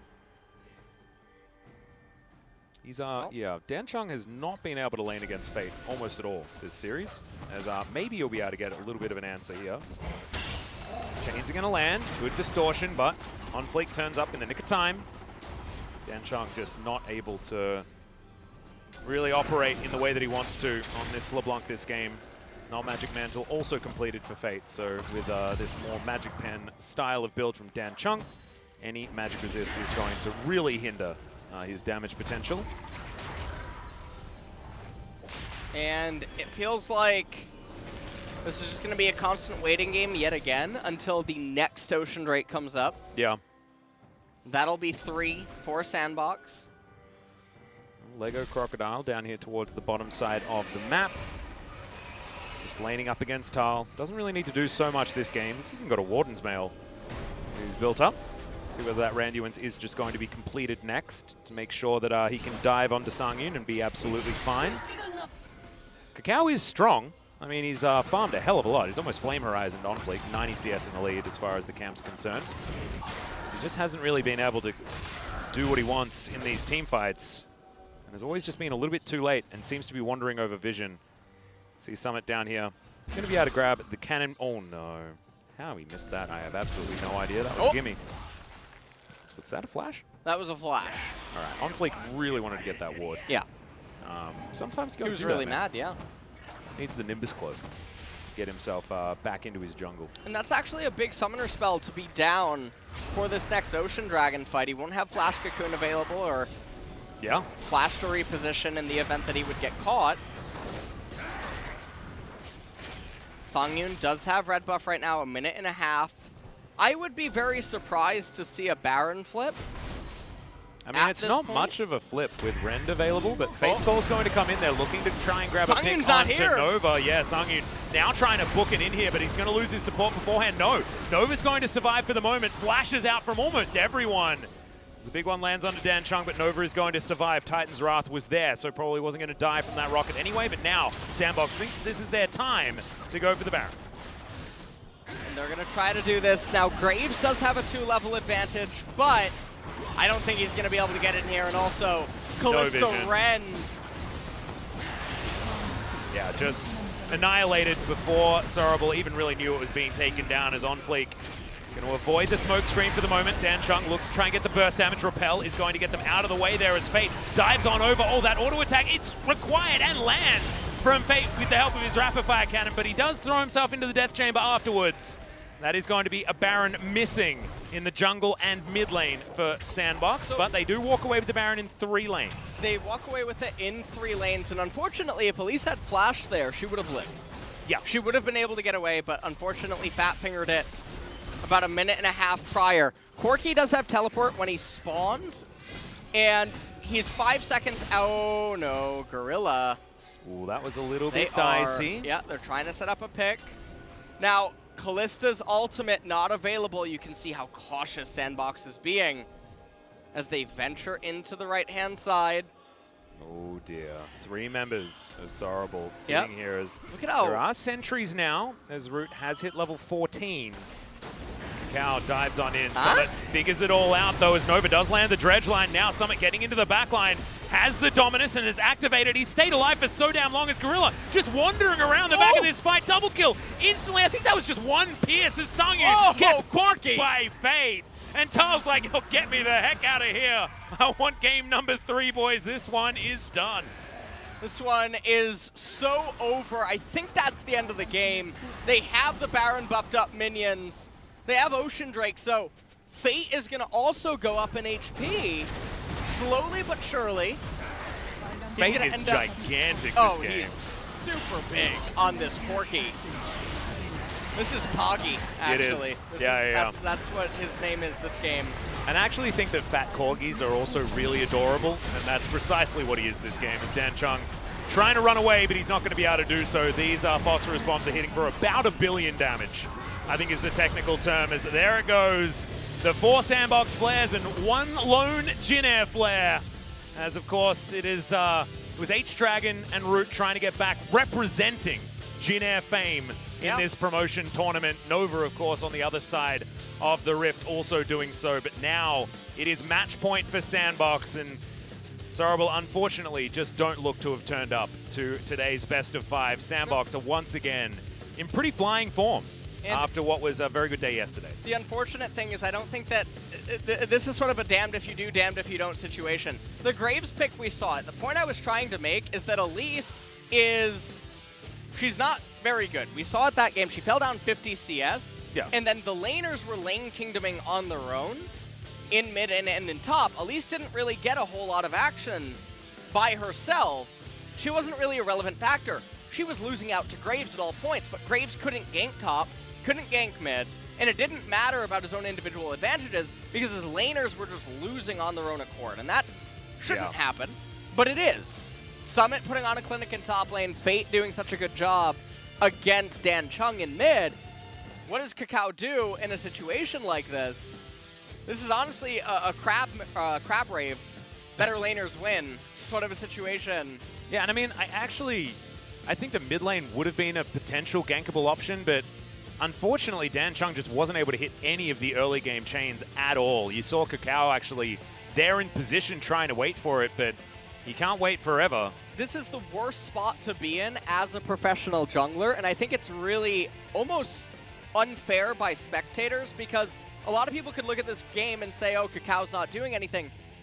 He can't. Yeah. And then the other thing is that it's not about his champion, it's that his laners are individually losing in inexcusable manners. Now, if he picks a Sinner champion and he just tries to coin flip Varian's ganks, we saw, like in game number 1, the laners are also playing better. So he can't get anything, and it feels very awkward because jungle, if you're going to play these champions, you have to be a lot more cerebral to make it work, and you have to accrue other advantages. Maybe the only saving grace he could do is try to play towards bot lane, but I'm not sure really what to say, Atlas. This is looking like it might just be a 3-0. Yeah, and they were trying to look towards bottom lane. I thought that getting the flash out of Root early could have been an avenue for them to attack, but they were never able to get back there, and in fact, it was a counter gank that came in on Sandbox's side to give Root the first blood, and that, once again, felt like a really pivotal moment, extraordinarily early in the game, that Sandbox were able to really snowball after, and they made some whoopsies. I mean, Sandbox weren't playing clean League of Legends throughout a lot of the mid-game, but they just smashed their lanes hard enough that it honestly didn't matter. They were too far ahead. And On Fleek being 90 CS behind at 25 minutes, who cares? Doesn't actually matter. That was just a Renekton flashing on top of a Graves that wasn't actually allowed to play the game.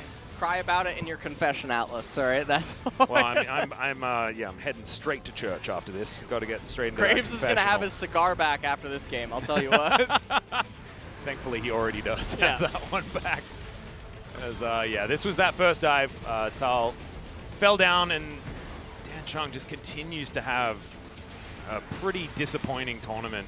I was excited to see this guy, too. I thought that in a lot of his games in Challenger, he was very impressive, especially on things like his Galio, but really feels like he has that champion puddle issue. That's the thing about Challenger Series is it becomes really difficult to evaluate players when they're playing down there because it's a different beast against certain LCK players, and it can become kind of difficult. Now, him getting straightened up by Fate, I think, is actually really surprising. Yeah.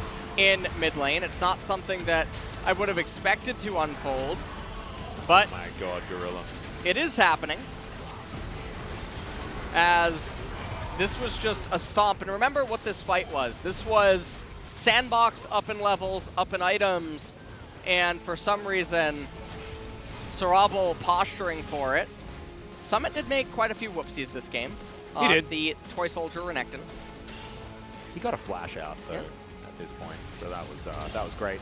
This was a whoopsie from Fate. This is actually just the cavalcade of whoopsies that we saw. Yeah. Just didn't actually matter, right? Because the lead that Sandbox had got for themselves was just big enough. And this was beautiful from Summit, actually. The slice flash into the stun onto the Graves, and his huge lead that he had, entirely irrelevant, as he was put straight to death. And Root died here, but he was the only casualty of this particular engagement. And this felt like the beginning of the end. If it wasn't already...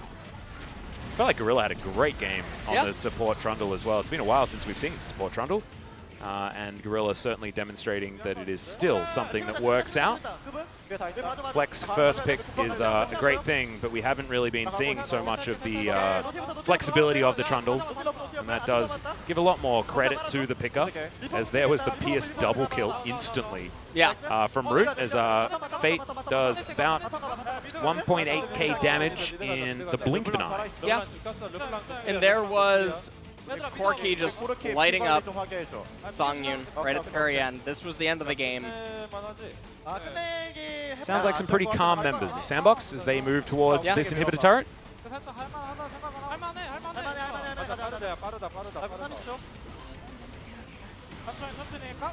Go slow, go slow, go slow.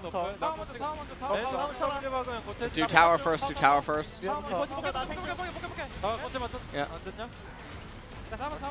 I got her, I got her, I got her. Tower, tower. Yep. Yep. And fantastic flare synergy there as well. I do like the one lone Jin Air flare. Makes me very happy. Dan Chung did most damage in the game somehow, but it was entirely irrelevant in the end as they lost the game. Yeah.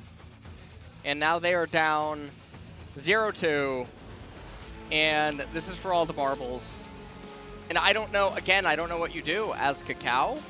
Yeah. Your laners are losing. If you pick a Sin champion and your laners are losing then you're a non-factor. Pick a farming champion like this one and your laners are losing. Well, if they weren't Sinner champions, they would have had team fight and potency. Yeah. So if they sculpt their draft differently, go, and again, scaling is a relative term to the opponent.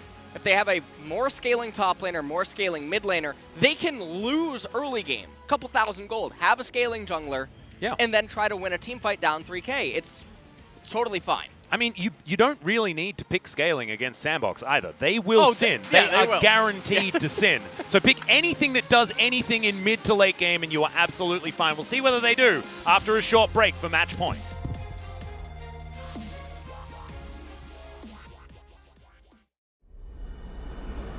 얘들아 승용보 올려라 마이베노 헤이 TFT 모바일 부동 동작 또로로로 갤럭시 부동 동작 헤이 TFT 모바일 부동 동작 또로로로 갤럭시 부동 동작 또 떨어져 허구와 날라다타 여긴 갤럭시 너의 자식 얼럭키다 너의 두뇌 그래서 타지 않아 21세기 네 전략 이제 전략 능지 차이 나는 널 능지 처참히 롤 아재 롤린 이돌 롤린 인더들 자 이제 누나 막간 따마 회전 초밥 뒤집개로 뒤집어라 레디 새끼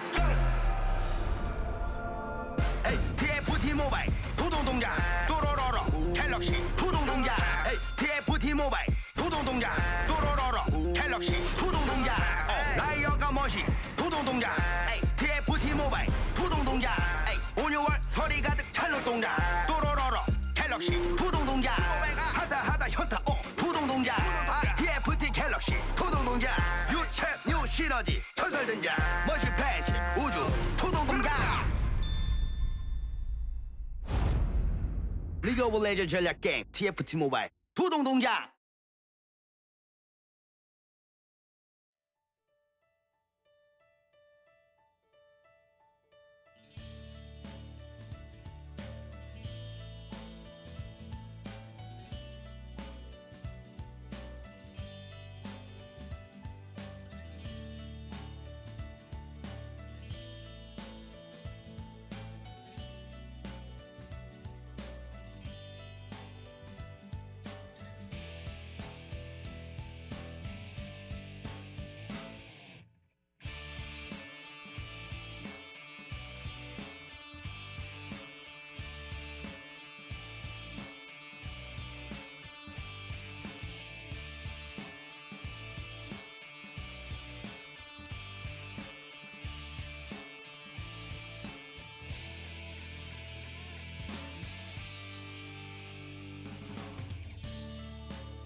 Welcome back, ladies and gentlemen, to the 2020 Summer Promotion Tournament, where Sandbox lead SRB Gaming 2-0, and haven't looked like they are capable of losing so far.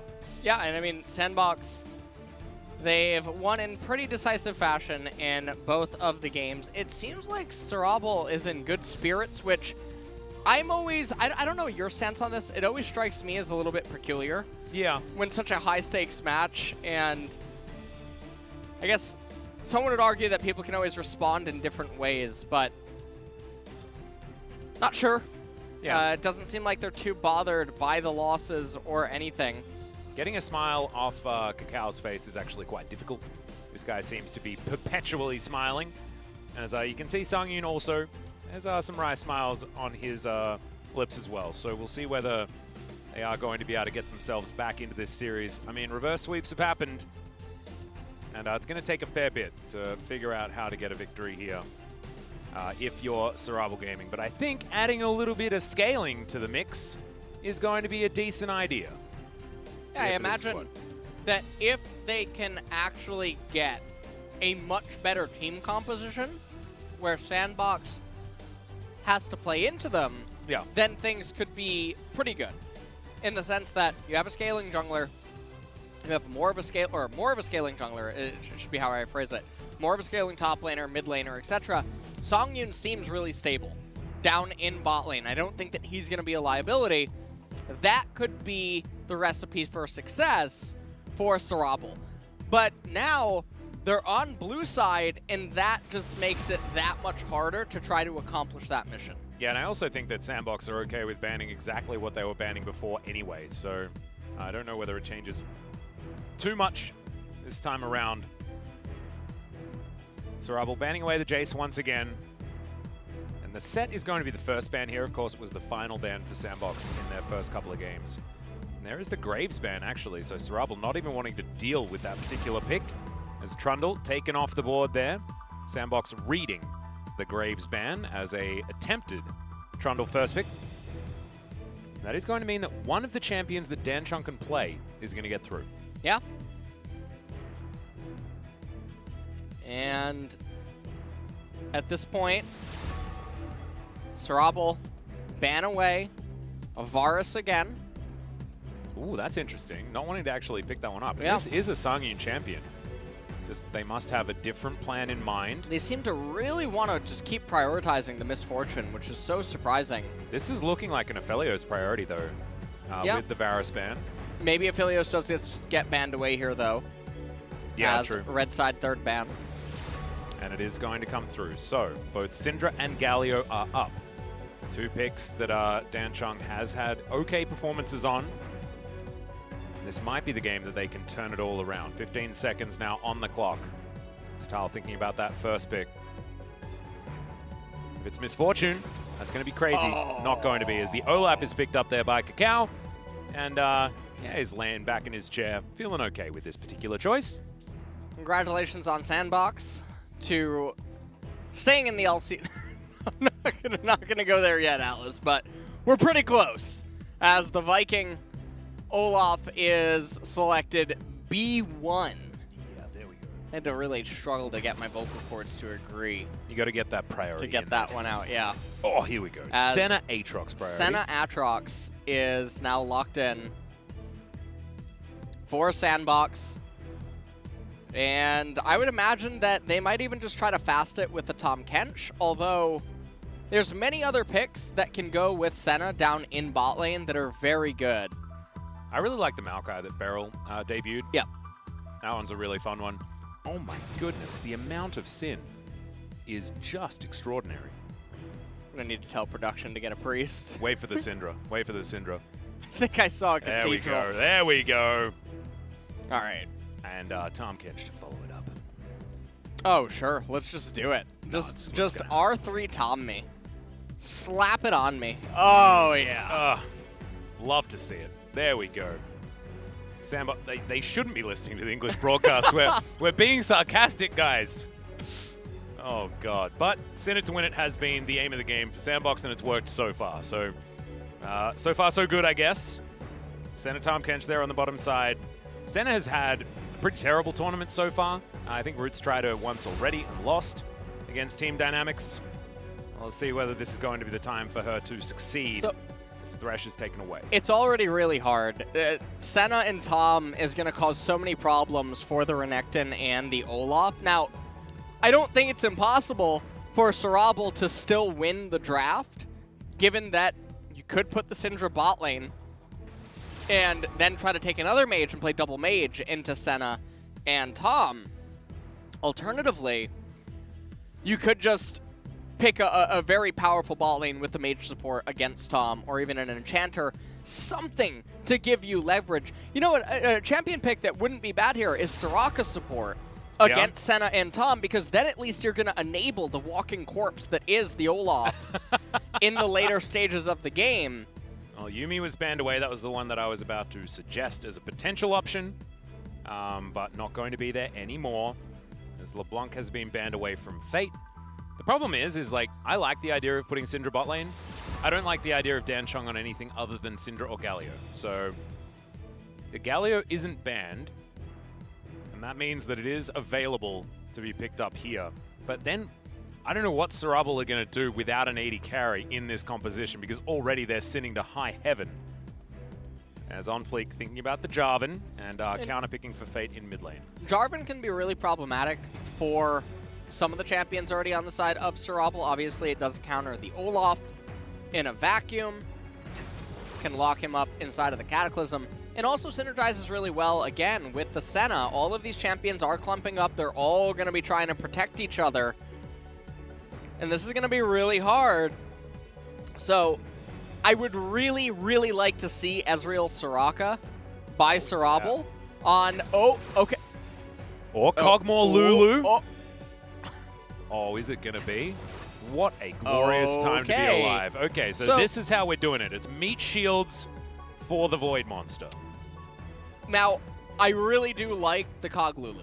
I really, really, really do like it. However, if Kog'Maw was about evolving, he might want to stop existing when he looks at the top side of the map and sees, why do I have these champions being paired with me? So against Aatrox, they could have done something like Karma if they intended to pick Kog and Lulu in the later stages. Karma, one of the most famous neutralizers in top lane. Alternatively, Ornn could have come in.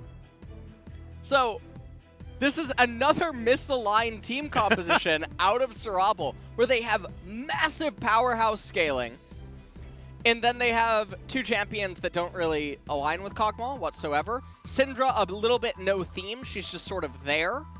And now the Azir comes out. So this entire game is going to be about Azir and Senna with the protection of their catfish, their prince, and then the demon that inhabits it. Yeah. Versus the Void Monster. The Void Monster and and healthy boys. His his meat shields. His fairy that lives with pigs. The one that really likes purple and stuff. Yeah. Must be a big fan of Syndra.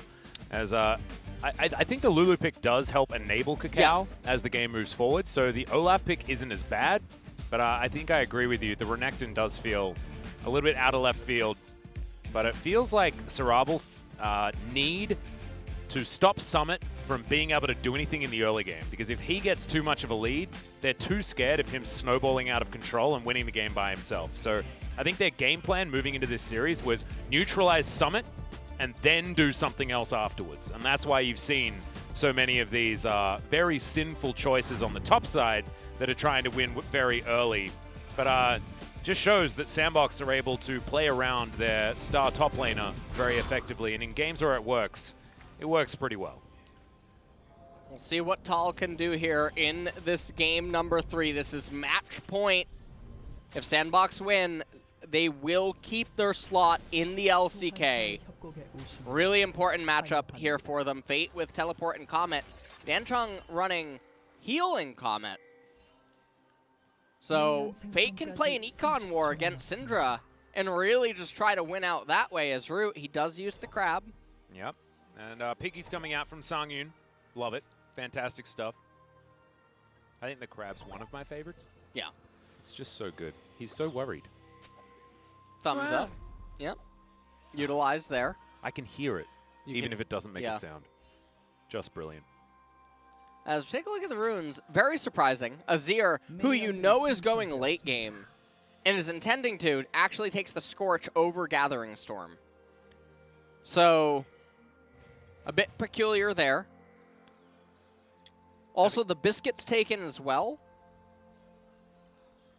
Yep. So, we'll see how they play out the laning phase. Kakao going to start with a solo blue buff.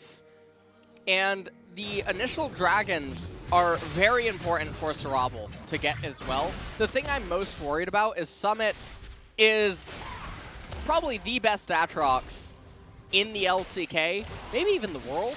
Maybe. So it's going to be a test of strength for Thal up here in top lane on the Renekton.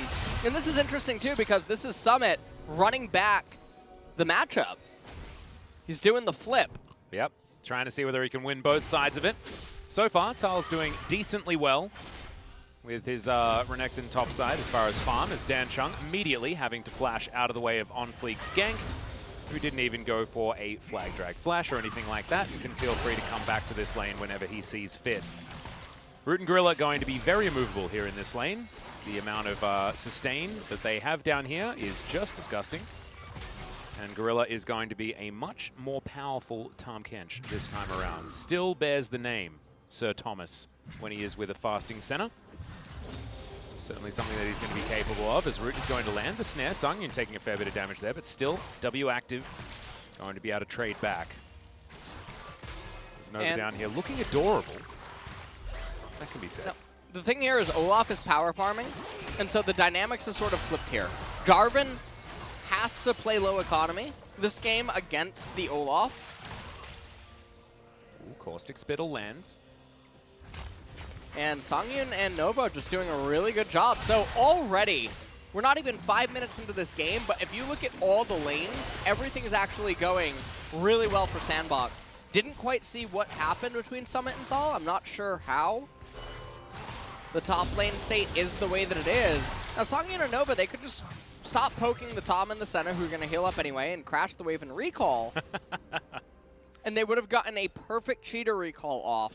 But they're going to stay down in bot lane. They have Kakao moved on over. He already full cleared, got the Scuttle Crab as well. Jarvan's only going to be one camp behind. But we'll see what ends up transpiring. Summit stockpiling a massive wave, but I don't believe that On Fleek's going to come for any sort of a dive. Not this time, by the looks of things. He's just going to be on his Krug camp, trying to even out the farm count here with Kakao. He's making his way back up to Agatha. That will be able to continue his onslaught of this jungle. Moves on in. You can see Aatrox cheats towards the south side, towards the river, and is going to place down a ward as Tal's taking a lot of damage back. I believe Darken Blade was used on a minion, unfortunately, for Summit. He's able to step aside from the Cull the Meek. Summit just going to continue pushing this wave in where he can. There's the flash, Ruthless Predator, but Tal not going to be able to find too much more. Flash in for the Undertow, as Flash is out for absolutely everyone in this circumstance. Infernal Chains are going to land. Kakao disengaged from that one as the teleport comes in from Fate, and now he's looking to try and lock down Kakao. There's the Umbral Dash to guarantee it, and First Blood once again for Sandbox. Yeah, this is certainly a dicey turn of events for Sorabol at the beginning of this game. The teleport in from Fate was absolutely fantastic. In the meantime, bottom side, I mean, Sungyun's looking to continue being aggressive here, but Pix isn't going to be able to do too much more. Oh. Heal actually used, as Sungyun's in a bit of trouble. Snare is going to land onto the Lulu as Sandbox trying to go aggressive where they can.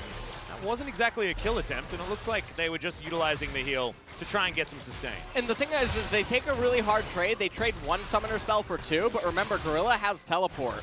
So this Tahm is going to be able to come back into this lane, and oh man, On Fleek. Yeah, dodging the vision. Doesn't have flash, but I don't think he'll need it as Sungyun and Nova, I believe, maybe that ward actually spotted On Fleek out. They do get themselves away. The ward eventually does die. I believe Sandbox did get notified of that. I don't know whether that was pinged. And Gorilla just trying to crash in this wave, and Kakao on a bit of a timer, as it does look like Tom and Senna are just going to get a recall off. Now, I'm not sure if Cerebral is trying to freeze. Ooh, that would be nice. Yeah, that would be a thing that they could do here. Just utilize the Lulu shield in order like that's to what they're going to. tank. No, they're shoving out immediately. Surprising. And now this just means that Gorilla is going to be able to freeze. It will allow them to convert their bot pressure into the initial Mountain Drake capture. Summit does not have teleport available. However, Root has arrived off Good of a stun reset. there onto Fate. Ulti comes down. I believe the orb not going to be enough as OnFleek just takes down the Lulu. Kakao in trouble. He does secure himself the Drake, but he's going to die for it. Now Sangyun in the back of the pit. There are so many orbs in here, but Dan Chung's going to fall down first. Not entirely sure what he was doing in there. Might have been the Emperor's Divide that changed up his position as Summit's just hanging out on the top side of the map. And he's just going to pop his Humble Life Flare and take down his first plate. And I think that you see Thal, he leaned back in his chair, let out a really huge sigh. That might be them thinking that it's all over. I'm not totally sure. They do get the Mountain Dragon, but they fall 2,000 down at 7 minutes, which is really big. Take a look at this. Nova wasn't even eating the honey fruit. And Root comes off of recall. Everyone just on different pages altogether. Kakao staying onto the dragon, does manage to get it. Fantastic. Emperor's Divide, really good value there. Tom Kench getting insane value, and Thal ran all the way down. I have a feeling that our Sandbox coaching staff, Joker included, do believe that this could certainly be the first of many nails in this coffin for Cerebral Gaming. As it's looking right now like we're only going to be promoting one new team to the LCK. Sandbox looking to hold on, which is what Griffin were unable to do yesterday, joining Team Dynamics in the LCK for 2020 Summer. And there's something about this that I really do like. Having Summit relegated would just feel awful.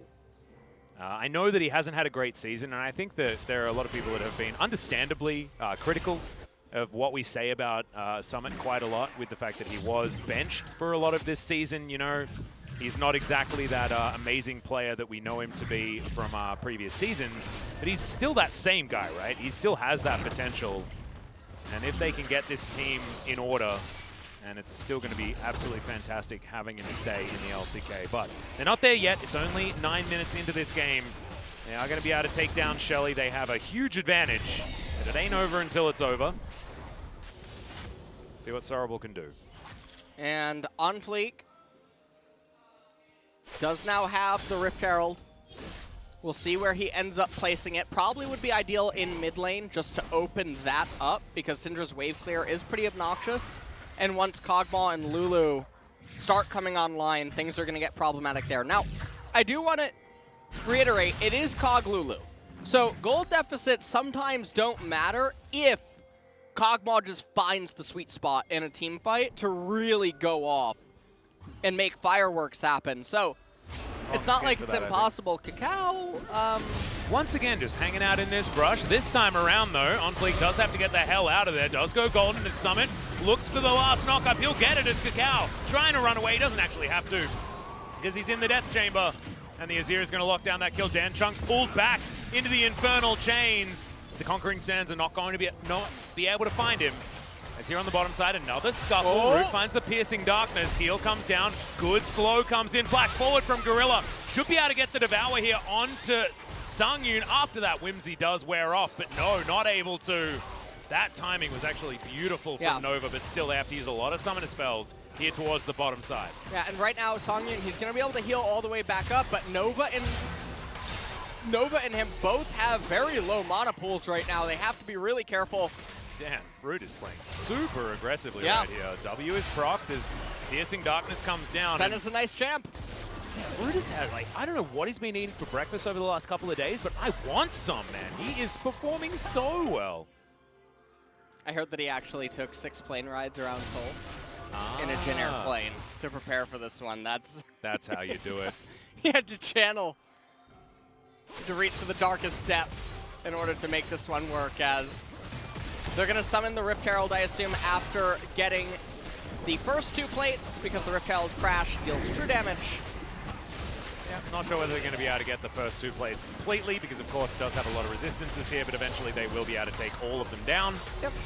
And there we go. First turret will go over to Sandbox. They extend that lead to almost 4,000.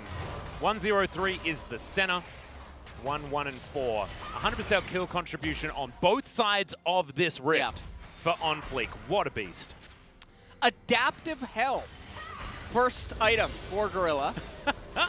It's actually the best item against Kog'Maw. If you want to mitigate Kog'Maw damage, Adaptive Helm is the best item. That is very surprising. Also, Syndra is going to do nothing to him now. Oh, yeah. Inside of these team fights. Lulu either as... There's even more magic resist coming. What are they doing? Summit has Prio in top. He can teleport down. Is this real? It's looking to be.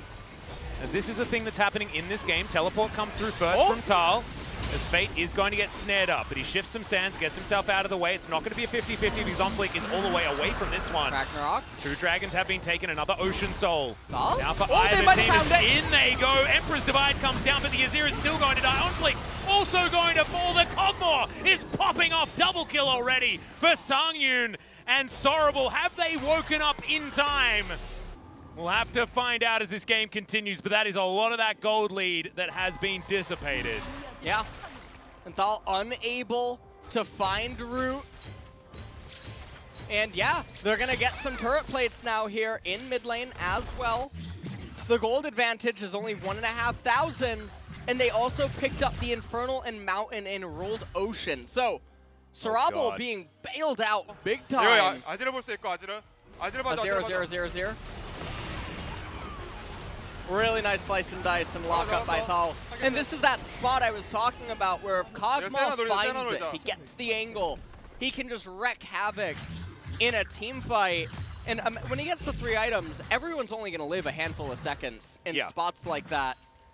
And so everyone's going to be careful. stacking health as well, by the looks of things. I mean, OnFleek, I think he's going for the second item, Stone Plate, so that's going to help him out there. But Summit is only going to have a big health pool, and that's exactly what Kog'Maw loves eating through. Already has his W paired with Blade of the Ruin King. The percent health damage is gigantic. So difficult to build against him as well because he does a mixture of physical and magic damage, mostly magic damage. Why you see Gorilla with his Adaptive Helm in that lane. We're going to have to see better out of Sandbox as these team fights continue. They will need to absolutely target Sangyun, who didn't even have to flash in that last fight. This is getting dicey. 2,000 gold advantage for Sandbox, but remember, that Infernal Dragon and Mountain both giving over a couple hundred gold each, respectively, in terms of stats. So we'll see what ends up transpiring here. As we take a look at levels, Root and Gorilla are still even with Sangyun and Nova. Yep. Going too badly there. It has moved back to that 2,000 gold lead for Sandbox. So Sorrable not out of the woods just yet, but we mentioned that we wanted to see a bit more scaling. What did we get? We got a bit more scaling out of Sorrable. Second turret is going to go down here for Sandbox, though. That gold lead extending closer to 3,000. And Summit wasn't in that last fight. He is still scary, as he has completed his Blade of the Ruin, his Black Cleaver already. And Sangyun down here will be taking a Krug camp where he can. Fate getting obliterated at the start of that fight was also bad news because he was very strong here for Sandbox. So he is integral to the team fighting. He's one of the champions that can reliably reach Kog'Maw and then actually threaten to DPS him down in a stalemate fight. As Sandbox now, they're going to group for the Scuttle Crab and likely the Rift Herald. They're going to pick that one up, probably going to use that to crash into mid. Yeah, that'll be the last outer turret that they have to contend with. And it's been a shutout from Sandbox as far as the turrets so far. This time, Sangyun is very strong. Gorilla, underneath this turret right here, does want to tidy up these minions as Rift Heralds will be taken down. The center nowhere near Gorilla right at this stage. The teleport is available from Summit if something does go incredibly wrong. Sandbox move back to this mid lane, take down this minion wave. And Root is starting to pick up a fair few stacks. I haven't actually kept my eye on the count, but it feels like he does have more than a lot of our centers do have at this stage of the game. Yeah, I'm actually curious what the stat count is for the Senna. Hopefully we'll get a highlight of her sometime soon. Should be checked out. Make sure we keep an eye on who's highlighted. Keep our eye on those stacks. But on Flick, he's going to take down his Krug camp. Still sitting on the Rift Herald, as he might use that just for the empowered recall this time around.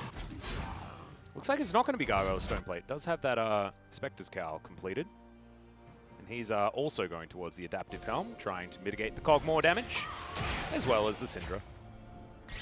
Unleashed Power really hates Adaptive Helm. Hates it a lot.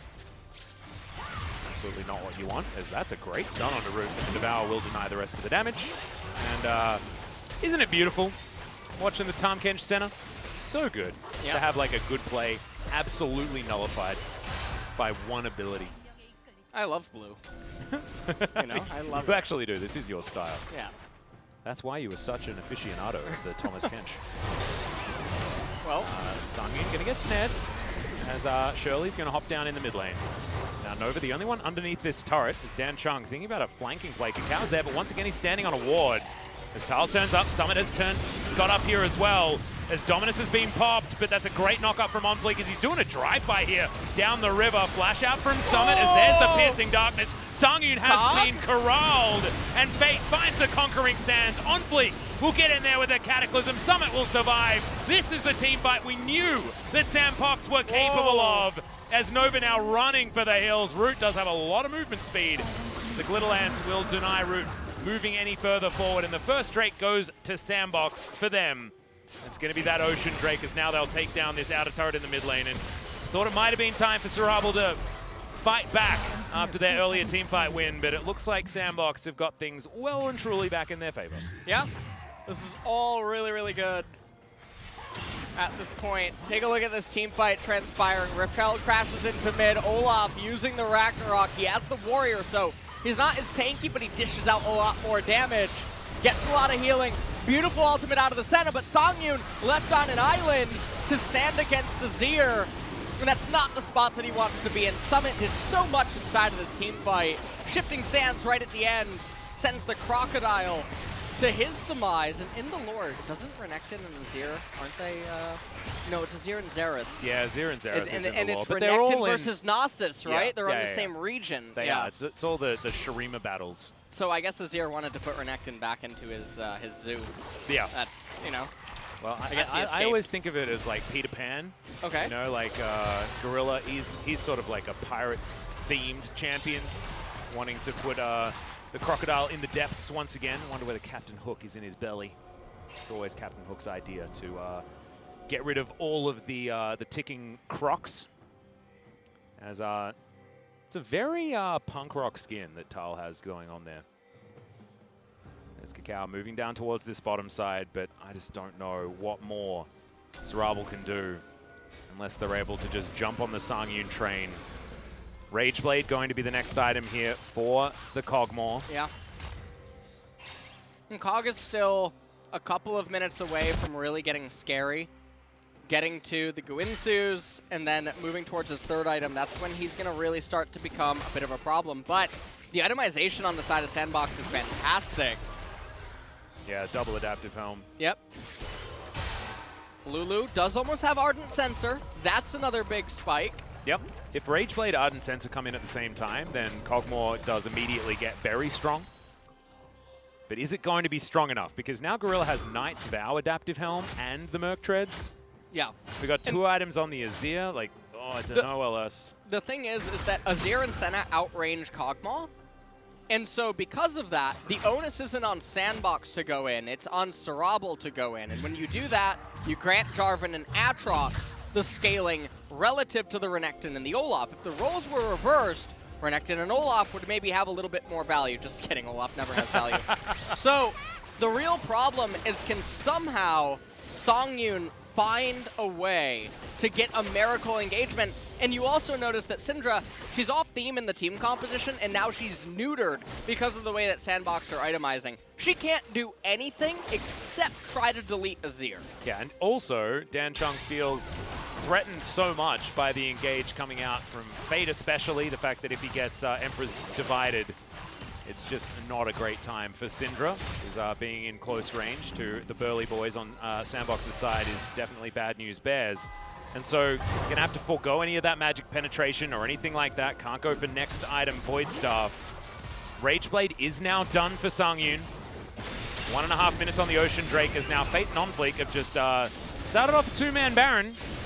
And there's not a lot of information to be given over to Sarabal here as Sandbox are looking to really get this speedrun rolling of this last promotion match of the last promotion tournament of the LCK. Ragnarok comes down as Kakao looking to try and get in here, but Gorilla does have himself the Devour, so Root is going to be absolutely fine. But now Sarab will get in. Root goes golden, that's going to keep him alive for the moment, but eventually he does fall down as that's the Baron taken by Sandbox, and the Azir will get rid of that Crocodile. Kakao slowed down as Gorilla's very tanky, and Summit's looking to try and be the hero. My god, the AoE damage is insane, and Sangyun is already dead. Double kill in for Fate. As eventually Gorilla falls down, but he's done absolutely his job. As Summit is looking for even more. He will find that knock-up. Goodbye, that is the ace. And Sandbox, they will take their Baron and look to try and break open the base of Sarabal for one last time. And that is going to be it, I think, in this game, Atlas.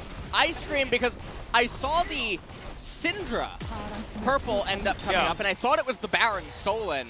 I know. Initially, so I thought somehow they found a miracle. And take a look at this. Olaf, he tries to go in there, he flashes away, and then Fate repositions Shurima Shuffle. Everyone gets into the Baron pit, and pay attention to Summit, because he really lives up to Aatrox's lore as the World Ender in this team fight.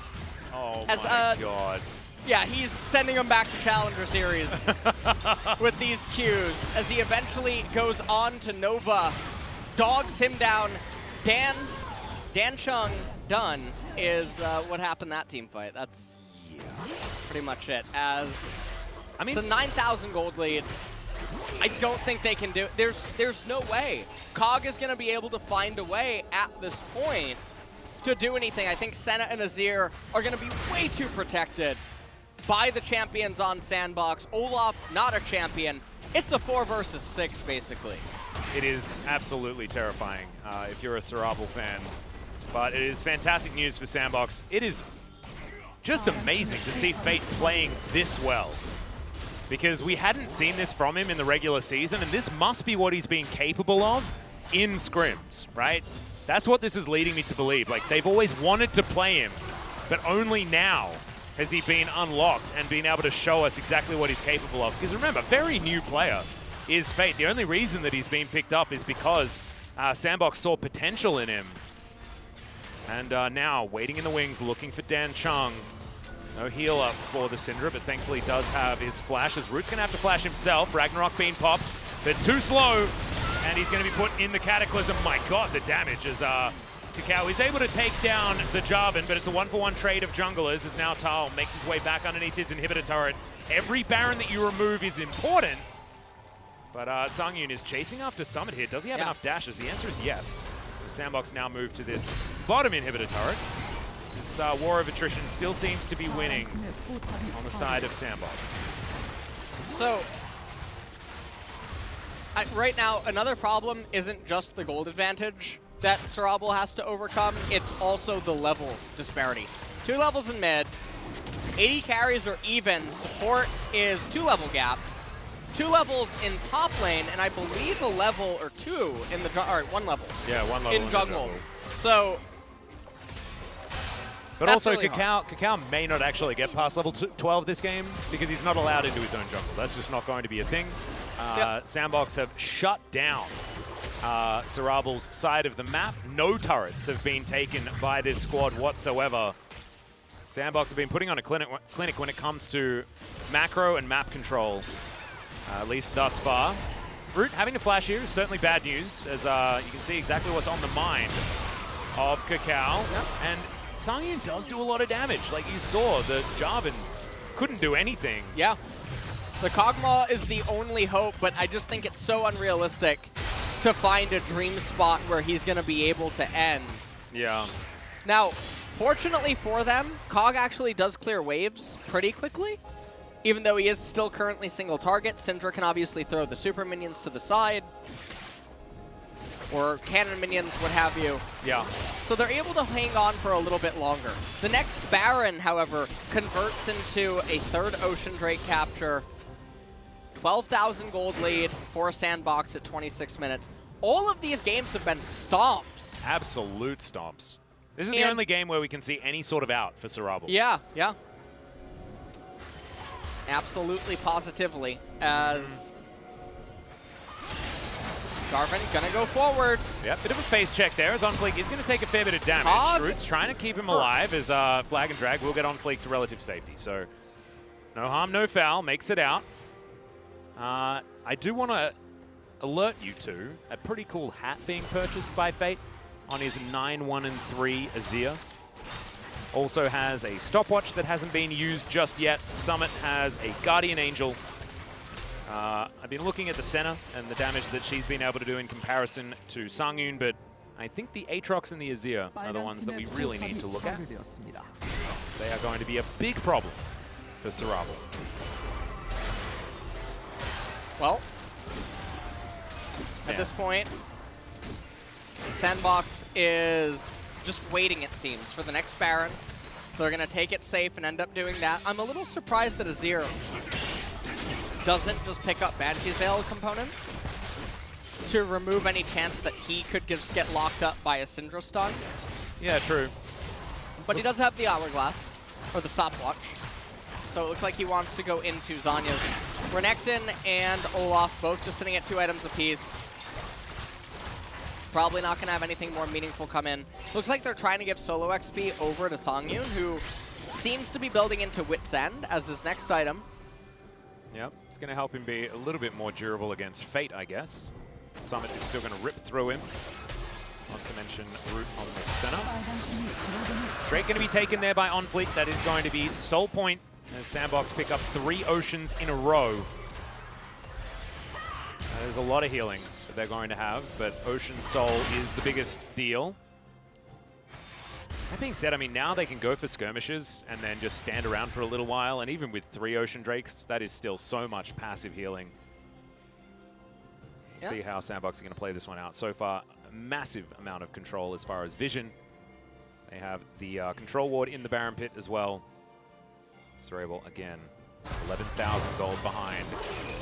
It's going to take a miracle from Sangyun to get Sarabal over the line in this particular Game 3. And then they're going to need 2 more games worth of miracle performance to get back into this series and get themselves towards the LCK. Sandbox now gatekeeping this Baron buff. Gargoyle's Stone Plate for Gorilla as well. 3-item Tahm Kench is, that's a big deal. Yeah, and in this game, Sandbox just waiting very patiently, as now it does seem like it's going to be the time for them to start up the Baron. Kog'Maw does have his 3 items. Yeah, I believe Vision actually is available here very for Sarabal. fast. Yeah, and they're just going to kill it. Root wasn't even there, and it's still just dead, basically instantly. And now Cacao turns up, but he's a little bit late for this party. It's like they've already cut the cake, and he was not there to secure himself any of it. Sangyun is waiting very far back, understanding just how dangerous this game is, and Sarabal can't find their way in. They can't find the opportunity they're looking for. Scat of the Week goes entirely wide. Summit now finds Tal. Doesn't get too many of the knockups. Is OnFleek's Flag and Dragon getting himself towards the Sarabal team comp as Sandbox are bearing down upon them. Sangyun tagged by the Infernal Chains, but walks his way out of it. Will take a drive-by red buff, and that is secured by the Kog'Maw, I believe, unless Nova secured it. He does have one. It's very strange, yeah. Nova did steal that one away from the Kog'Maw. I don't know whether it matters too much as this base is getting torn apart. Inhibitor number 1 will be taken. Inhibitor number 2 is exposed, bottom side. Summit just moves on down. He does have his GA still up. Tal is standing outside Fog of War, now looking for the backline, but there's the knock-up after the flash from OnFleek. to deny the engage this time from Tal, who's now slicing his way out of this one. OnFleek has done his job as Kakao is going to fall down. OnFleek utilizing his goggles, don't play fantastically well. Also, as the Syndra is taken down as an afterthought, Sandbox will get back to work on this inhibitor and now look to promote themselves to the LCK with 5 game wins in a row over the last 2 days. Dominant fashion from this team. Yeah. And Summit, it looks like he's back in form, and it's about damn time. Well, we're going to teleport in here. This is going to be the last stand. Oh, there's the Empress Divide onto 3. It's Nova trying to keep himself alive, but the Cogmore is dead. The Azir does have to fall for it, but that is all the damage available for Sarabal, now taken off the board. Gorilla there doesn't even eat his Grey Health, doesn't need to, as this Nexus is going to be taken down. And congratulations to Sandbox, and welcome back to the LCK. Sandbox 3-0 in extremely convincing fashion, as that this series was very lopsided. Severely. I mean, I actually I came into the series expecting it to be 3 games in favor of Sandbox, the likely outcome, but I didn't think it was going to be quite this commanding from this squad. I think largely based on the drafting that they demonstrated against Griffin that really should have been better. Yeah. Even though it was still a 2-0. I just feel like Fate stepped up his game so much. Yesterday it was all about Root. I mean, games 1 and 2, Root played very, very well. But Fate, man, I want to see his KDA for this series. It must be unbelievable. He got so many of the kills throughout on every champion that he picked up. Joker, very proud coach in the back now. No longer a sub. Not going to be playing anymore for Sandbox, but I think he's getting the hang of this coaching gig little by little. And some disappointment here as Sangyun unable to promote back into the LCK. Tal as well. So many LCK veterans here on this team. Not quite able to get over the line here in this best of 5. And this was the ending to the promotion series for the Korean region. Yeah. LCK no longer going to have it anymore as we move into franchising in the future. And so it's always bittersweet when this happens. It is indeed. That being said, I think the better team won here today. Yes. I think Sandbox, they deserved it. I don't think that if you look at their regular season for spring, they were all over the place. But this tournament, they looked more like a well-oiled machine when it came to the last couple of days. And I'm really hoping that we see more of that from them in summer as they move forward. Because we know the capabilities of these players. They're very, very good. Yeah. They haven't been able to show it to us all 2020 until this moment. Right. Until they absolutely had to. And look, if it takes the pressure of being kicked out of the LCK to really get you into gear, then hopefully they're going to stay in that gear for the summer split as well. Because they were going up against relegation in that last series, and that was the first time that we really saw what this team's capable of outside of the Keswick Cup. And the thing that I'm so interested in is what are all the teams in LCK going to actually look like as we go into summer, because we're going to have the mini offseason, and there is probably going to be some roster shuffles. Yeah. In some regard, as generally teams do tend to do that. And a lot of the Griffin members, obviously, that's what I'm thinking about too. That's what everyone's thinking about. Where could Tarzan maybe end up? Where could Viper end up going? UCal belongs on a team. Whereas the best player in the world did going to end up. Ooh. You know, who knows? Because I don't think Griffin's fate is obviously known yet entirely, but there's no more Challenger Series. Yep. Well, they could theoretically stay as the team that they are and buy into the LCK, but it will cost them a lot more than the other teams. But that is still a possibility. I have to see what Griffin wants to do. That is not likely, as it's so much easier to get into the LCK if you already have a team in there, even when it comes to the franchising. We're just showing highlights of this game.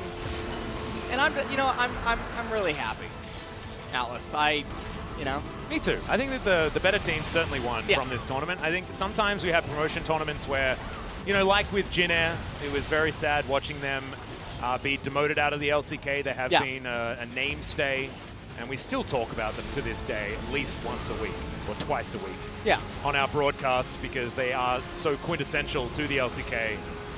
But this time I think Team Dynamics certainly performing the best.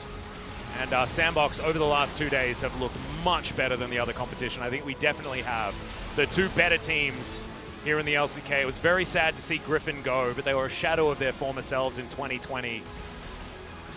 And unlike Sandbox, Sandbox still have like a squad that we can understand. You know, we know how this team's supposed to work. It's just felt like emotional differences that haven't really worked out. And finally, they are showing us exactly what they're capable of. As Summit, he's just real good. Yeah. Fate getting in there as well, as that was the real nail in the coffin here. Danchung did manage to get one of the kills, but it just didn't matter. We're listening in here. Look The at turn on Kakao. to Tal instantly as well. He threw one axe. It was like to hone in on that, you know? Yeah. Danchung pressed an ultimate button on Jarvan that had Stoneblade active. That wasn't really going to do anything.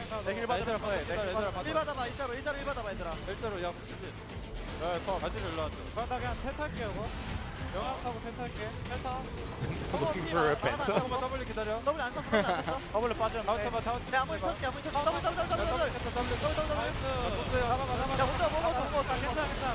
Tal's flash was actually pretty clean there to make sure that he could mop up the Azir, but unfortunately was not enough. Olaf no flash, and then.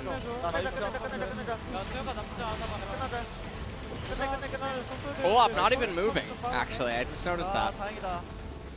Everyone with the Sandbox flares apart from the one Jin Air flare, as we do have at least the spirit of Jin Air coming back into the LCK in the form of Root. So this is what he was unable to do on Jin Air last year. This time around, able to keep himself alive in the LCK on Sandbox. Saw Sangin tried the very best that he could. Did a lot of damage on the Kog'Maw, but wasn't enough in the end. Fate did a whole lot of work, and I think his KDA speaks more volumes than this damage score, because his damage in team fights especially was just unreal on the Azir when he was able to perform. So congratulations to Sandbox. Back into the LCK. Not a position that I think Sandbox were expecting to be in at the beginning of the year, especially after coming second in Kesper Cup, up against the Afrika Freaks, and then it was fighting against one another in the very bottom. But let's throw it over to Ji-Sun for some interview translation with our newly appointed LCK members in Sandbox. Thank you very much, guys. This is Ji-Sun with the interview translation, and we'll be hearing from Sandbox Gaming players and the head coach. You know, you guys had new coaching staff right before the promotion tournament, but you guys managed to secure your spot in LCK. Well, it feels like I've been down to the hell for 3 days, so it was so stressing, and I believe the players are suffering as well, but we all did our best to keep our mentality strong and do our best. It feels really nice and we're happy.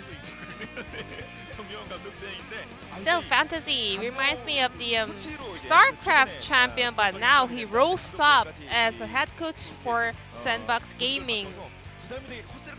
I guess you felt a lot of pressure, right? Yeah, it's only been like 2 weeks since I became the interim head coach, but I think I've already experienced like 6 months worth of the experience. So we only have a way to go up. And after you overcome such a slump, you know, we always go to a golden road. So I have good feeling for the summer split. Yeah, I guess the head coach must have been farming a lot of XP during the promotion tournament, and thanks to that, today we saw a lot of clean draft on the side of Sandbox. So can you tell us more about the details? Well, mostly the coaches, Joker and the other coach, do so much work for coming up with better drafts. And Game 1 was their debut game as coaching staff, so we made some mistakes. After having a huge mistake, we were able to kind of wake up, and we were able to bring better draft in the second series of the promotion tournament. 더 중요하죠. 뒤로 갈수록 그 힘을 받는 게. 네, 알겠습니다. 자, 그럼 다음에 이제 서밋. Let's move on to Summit on top lane. It must have been a hard time, right? How do you feel right now? 정말 다들 힘들었을 텐데. Yeah, I mean, all the players were suffering a lot. We are going through a lot of hard times, but I'm happy that we overcame it. 해봤잖아요. 아래서 챌린저스부터.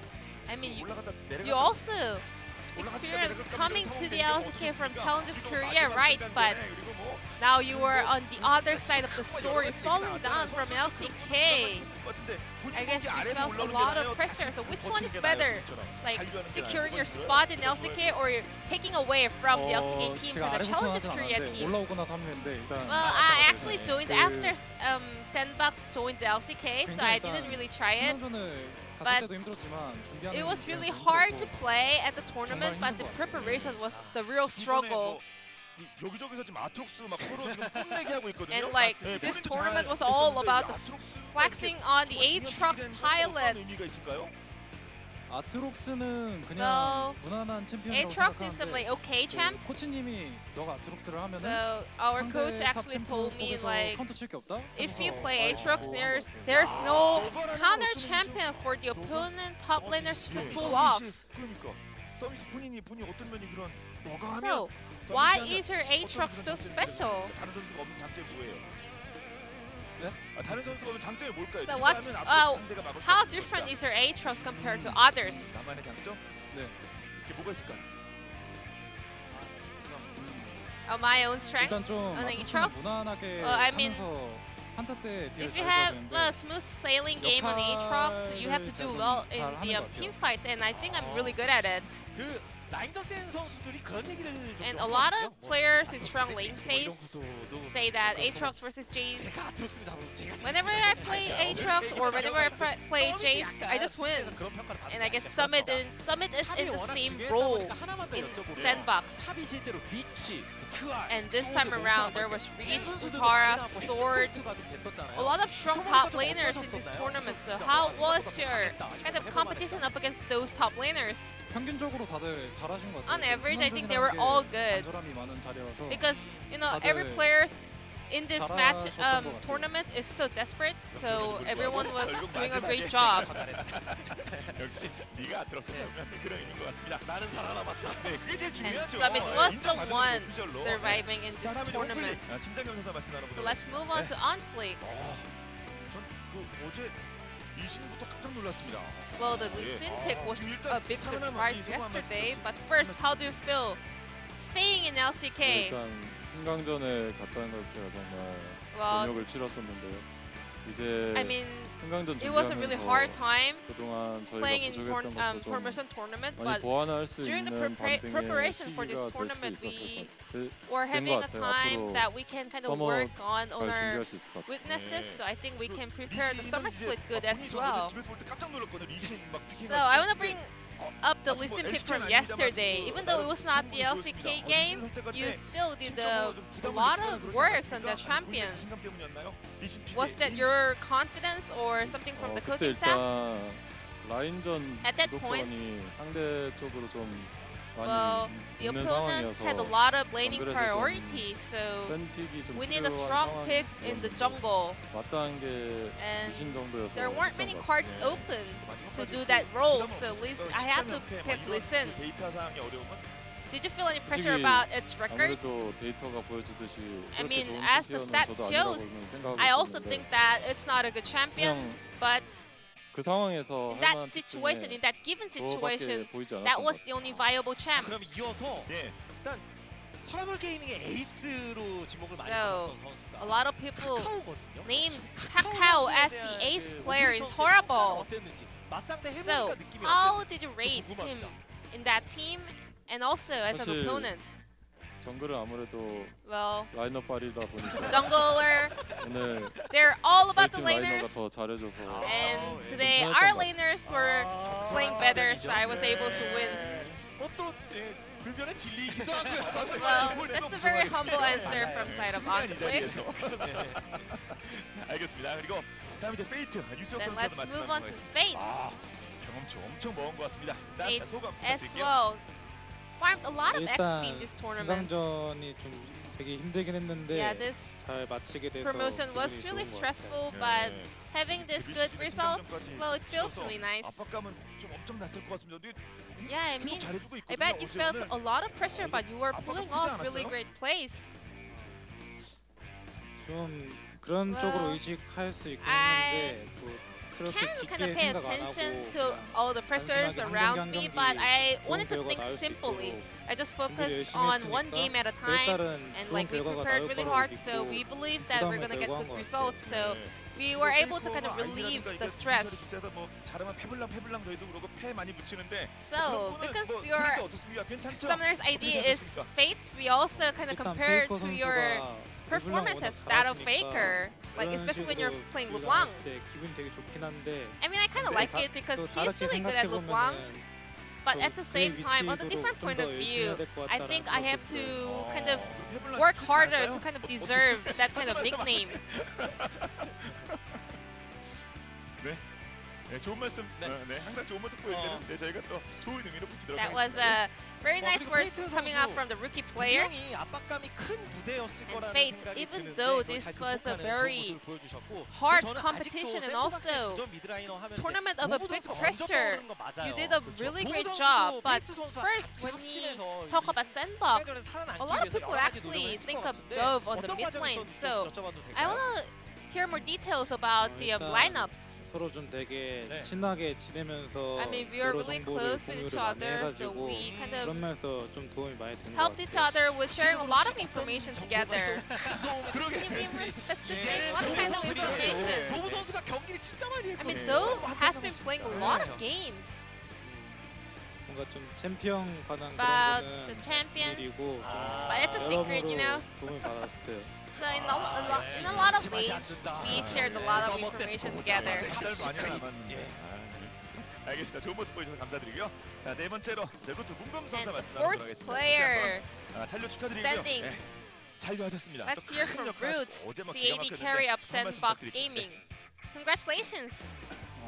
저는 이번에 세 번째 Well, this was 승강전이라서 my third promotion tournament. 이번에까지 지면은 So if I lose this one again, I thought it's gonna be the end of my career. So it feels really nice. 루트의 그 어제 경기 뭐 이즈리얼 I mean, starting from yesterday, your Azrael, the perfect game, Aphelios, 이제 뭔가 the 본인 느낌에서 huge amount of damage. You did a lot of work as a bot laner in this tournament. So did you gain more confidence throughout this tournament? 다이나믹스한테 일단 Well, up against Dynamics, 경기시고 we lost our first 집에 숙소에 series. 돌아가지고 So 제가 after I 이즈리얼이나 came back to 아펠리오스를 my 하면은 gaming house, 캐리를 할 수 있겠다 I 생각을 thought 했어요. if I get to play Ezreal or 왔을 때 되게 Aphelios, 마음이 I 편했었던 thought 것 I would be 같아서 able to carry. So 그전 I was 그래서 feeling 경기를 very 하고 싶게 confident 나왔었던 것 and 같고 comfortable. 앞으로 the next day. 썸머 That's how I was 시즌에서도 able to pull off a better 되게 잘할 수 있을 performance, 것 and I 같아요. think I can do better in the upcoming summer 여러 가지 split. 스토리가 있었는데 And there was a lot of storyline going on. You up against your former teammate Nova. 마음이 좀 달랐을 So 것 I guess 같거든요. this was a little bit different for you, right? compared Compared to other matches. And And also Root, you has been a really nice player since your debut season, but you finally was able to kind of outshine or shine 솔직히 yourselves 노바 형이 있어가지고 thanks to 서라벌이 Nova. 웬만하면 이제 승자전에서 이기고 올라갔으면 좋겠다 생각을 하고 있었어. I mean, because they had Nova, I 지게 wish 되고 Torable 만나니까 just 되게 could advance to the winners 이겼는데도 and 그렇게 썩 advance. 좋지는 않았어요. So even though we won today up against them, I didn't really feel like fully happy. 그런 것들도 영향을 그렇죠. 받군요. 예.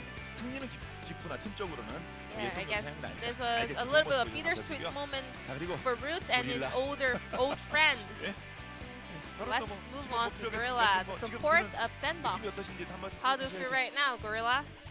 제가 이제 작년에는 이제 KT가 Well, 승강전을 last year 구경하고 I was 있었던 just 위치였던 것 같은데 watching 이렇게 승강전 하게 KT 되니까 playing the promotion series. 섭섭하고 이제 But it doesn't 이겨서 다행이라고 really feel 생각합니다. 네. good to be playing in the promotion tournament, but it's a big relief that I survived. 예전 브락스 멤버들이 So yeah, you know, the formal Rocks players are going or actually worried about you, Gorilla. Map Kura was having a conversation together. 사실 제가 종인이 형이랑 연락을 좀 하고 있었는데 So 종인이 I was 형이 저한테 말은 안 in 했는데 touch 제가 with 들은 Gray, 바로는 but 종인이 he 형이 제가 didn't 지고 really 나서 told me directly, but 방송 제목을 굿바이 고릴라라고 썼다고 I 하더라고요. heard that Gray started the stream 그래서 이제 with 종민이 the 형한테 약간 title 좀 of 섭섭한 Goodbye 마음이 있고 Gorilla, so 근데 이제 뭐 I kind of don't like it. I was unhappy with him, but Smeb or Kuro, 열심히 해라 잘해라 약간 이런 they messaged me like good luck fighting. 것 같아요. 또 이제 So thanks to them, 울프 I was 이재현 able to 선수가 play 이제 well, and 응원을 좀 Wolf 많이 해주더라고요. also shared some words of support.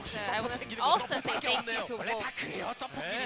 Yeah, this is like supporters helping the other supports in the league.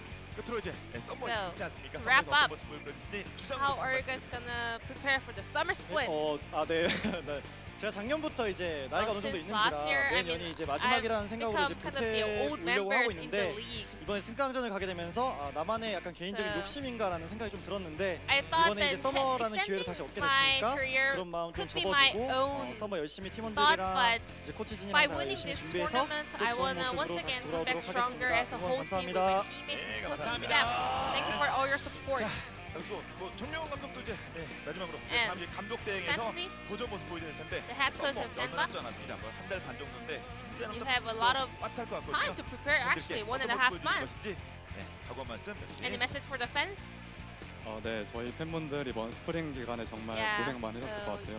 I know our 정말 fans have gone 힘드셨을 것 through a 같아요. lot of 저희가 hard 성적도 time 안 in this 좋고 spring split. 무관중 경기다 We're 보니까 이게 having 소통도 제대로 안 된 것 같은데 very bad result and 정말 performance, 죄송하다는 and 말씀 also 드리고 we weren't 싶고요. able 저희가 to 이제 한번 바닥을 찍었으니까 이제 communicate 앞으로 with 올라가는 the fans 모습만 because we were 보여드리도록 playing 할게요. remotely. So 응원 많이 since 해주시면 we 감사하겠습니다. headed down to the 감사합니다. rock bottom, it's our time to rebound. So please keep supporting us, and we will come back stronger in the summer split. So this will be the end of the interview with the player and the head coach, and I'm going to pass it back to our casters. Thank you. Thank you so much, Ji-Sun, for the interview translation as per usual, and welcome back. Sandbox was fantastic to hear from Gorilla there, of course, with all of his support from outside. I know that Pop Smithy was in the chat cheering on his good friend Gorilla as well.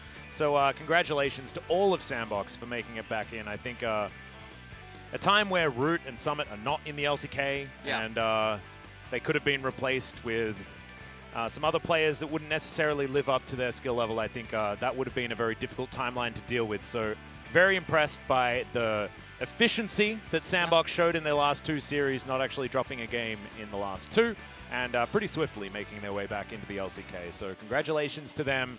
Our condolences to Griffin, unfortunately, and Cerebral Gaming as well for not being able to make it forward. But Team Dynamics and Sandbox are now our two new LCK teams after our final promotion tournament ever in the history of everything.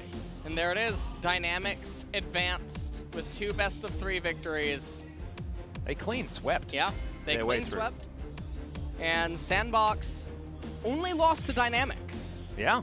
And then they clean swept all of the remaining candidates. So maybe that means that we should have good expectations for Dynamics. But the scary thing is that LCK, 4th through 10th, pretty much really similar in skill level. So I think like something could be said for maybe KT. 5th as well. Like KT and Damwon are like a bit interchangeable in 5th place, a bit better, like a slight rung above. But otherwise, I mean, who knows what's going to happen? I mean, even the Afrika Freaks, who I touted as being the best in the region at the beginning of the year after Kesper Cup and their victory, they were even in line for relegation. So the bottom of the standings, certainly something that Team Dynamics will certainly most likely be able to overcome. But ladies and gentlemen, that is going to do it for a month and a half. We are still going to be recording the POG State, so make sure that you stick around and make sure you check Twitter for that one to see when the next episode is coming out. Should be about a week's time or something like that. Week or two before we do have that next episode. It's going to be an exciting one, but until then, we've got, it's not until like the 17th of June before we have more LCK for you. So thank you so much for watching during the Spring Split 2020. Big thanks on behalf of Brendan Valdez as well, who was valiantly here as the Valdanalist, as the Val play-by-play. Don't know what that, we haven't needed to use that one. Bronze 5 Valdez. Exactly right. And on that note, we are going to bid you a good night, and we'll see you back in the middle of June.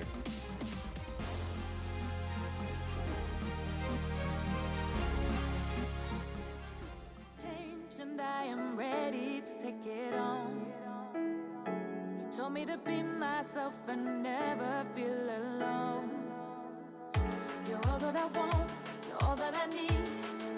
myself.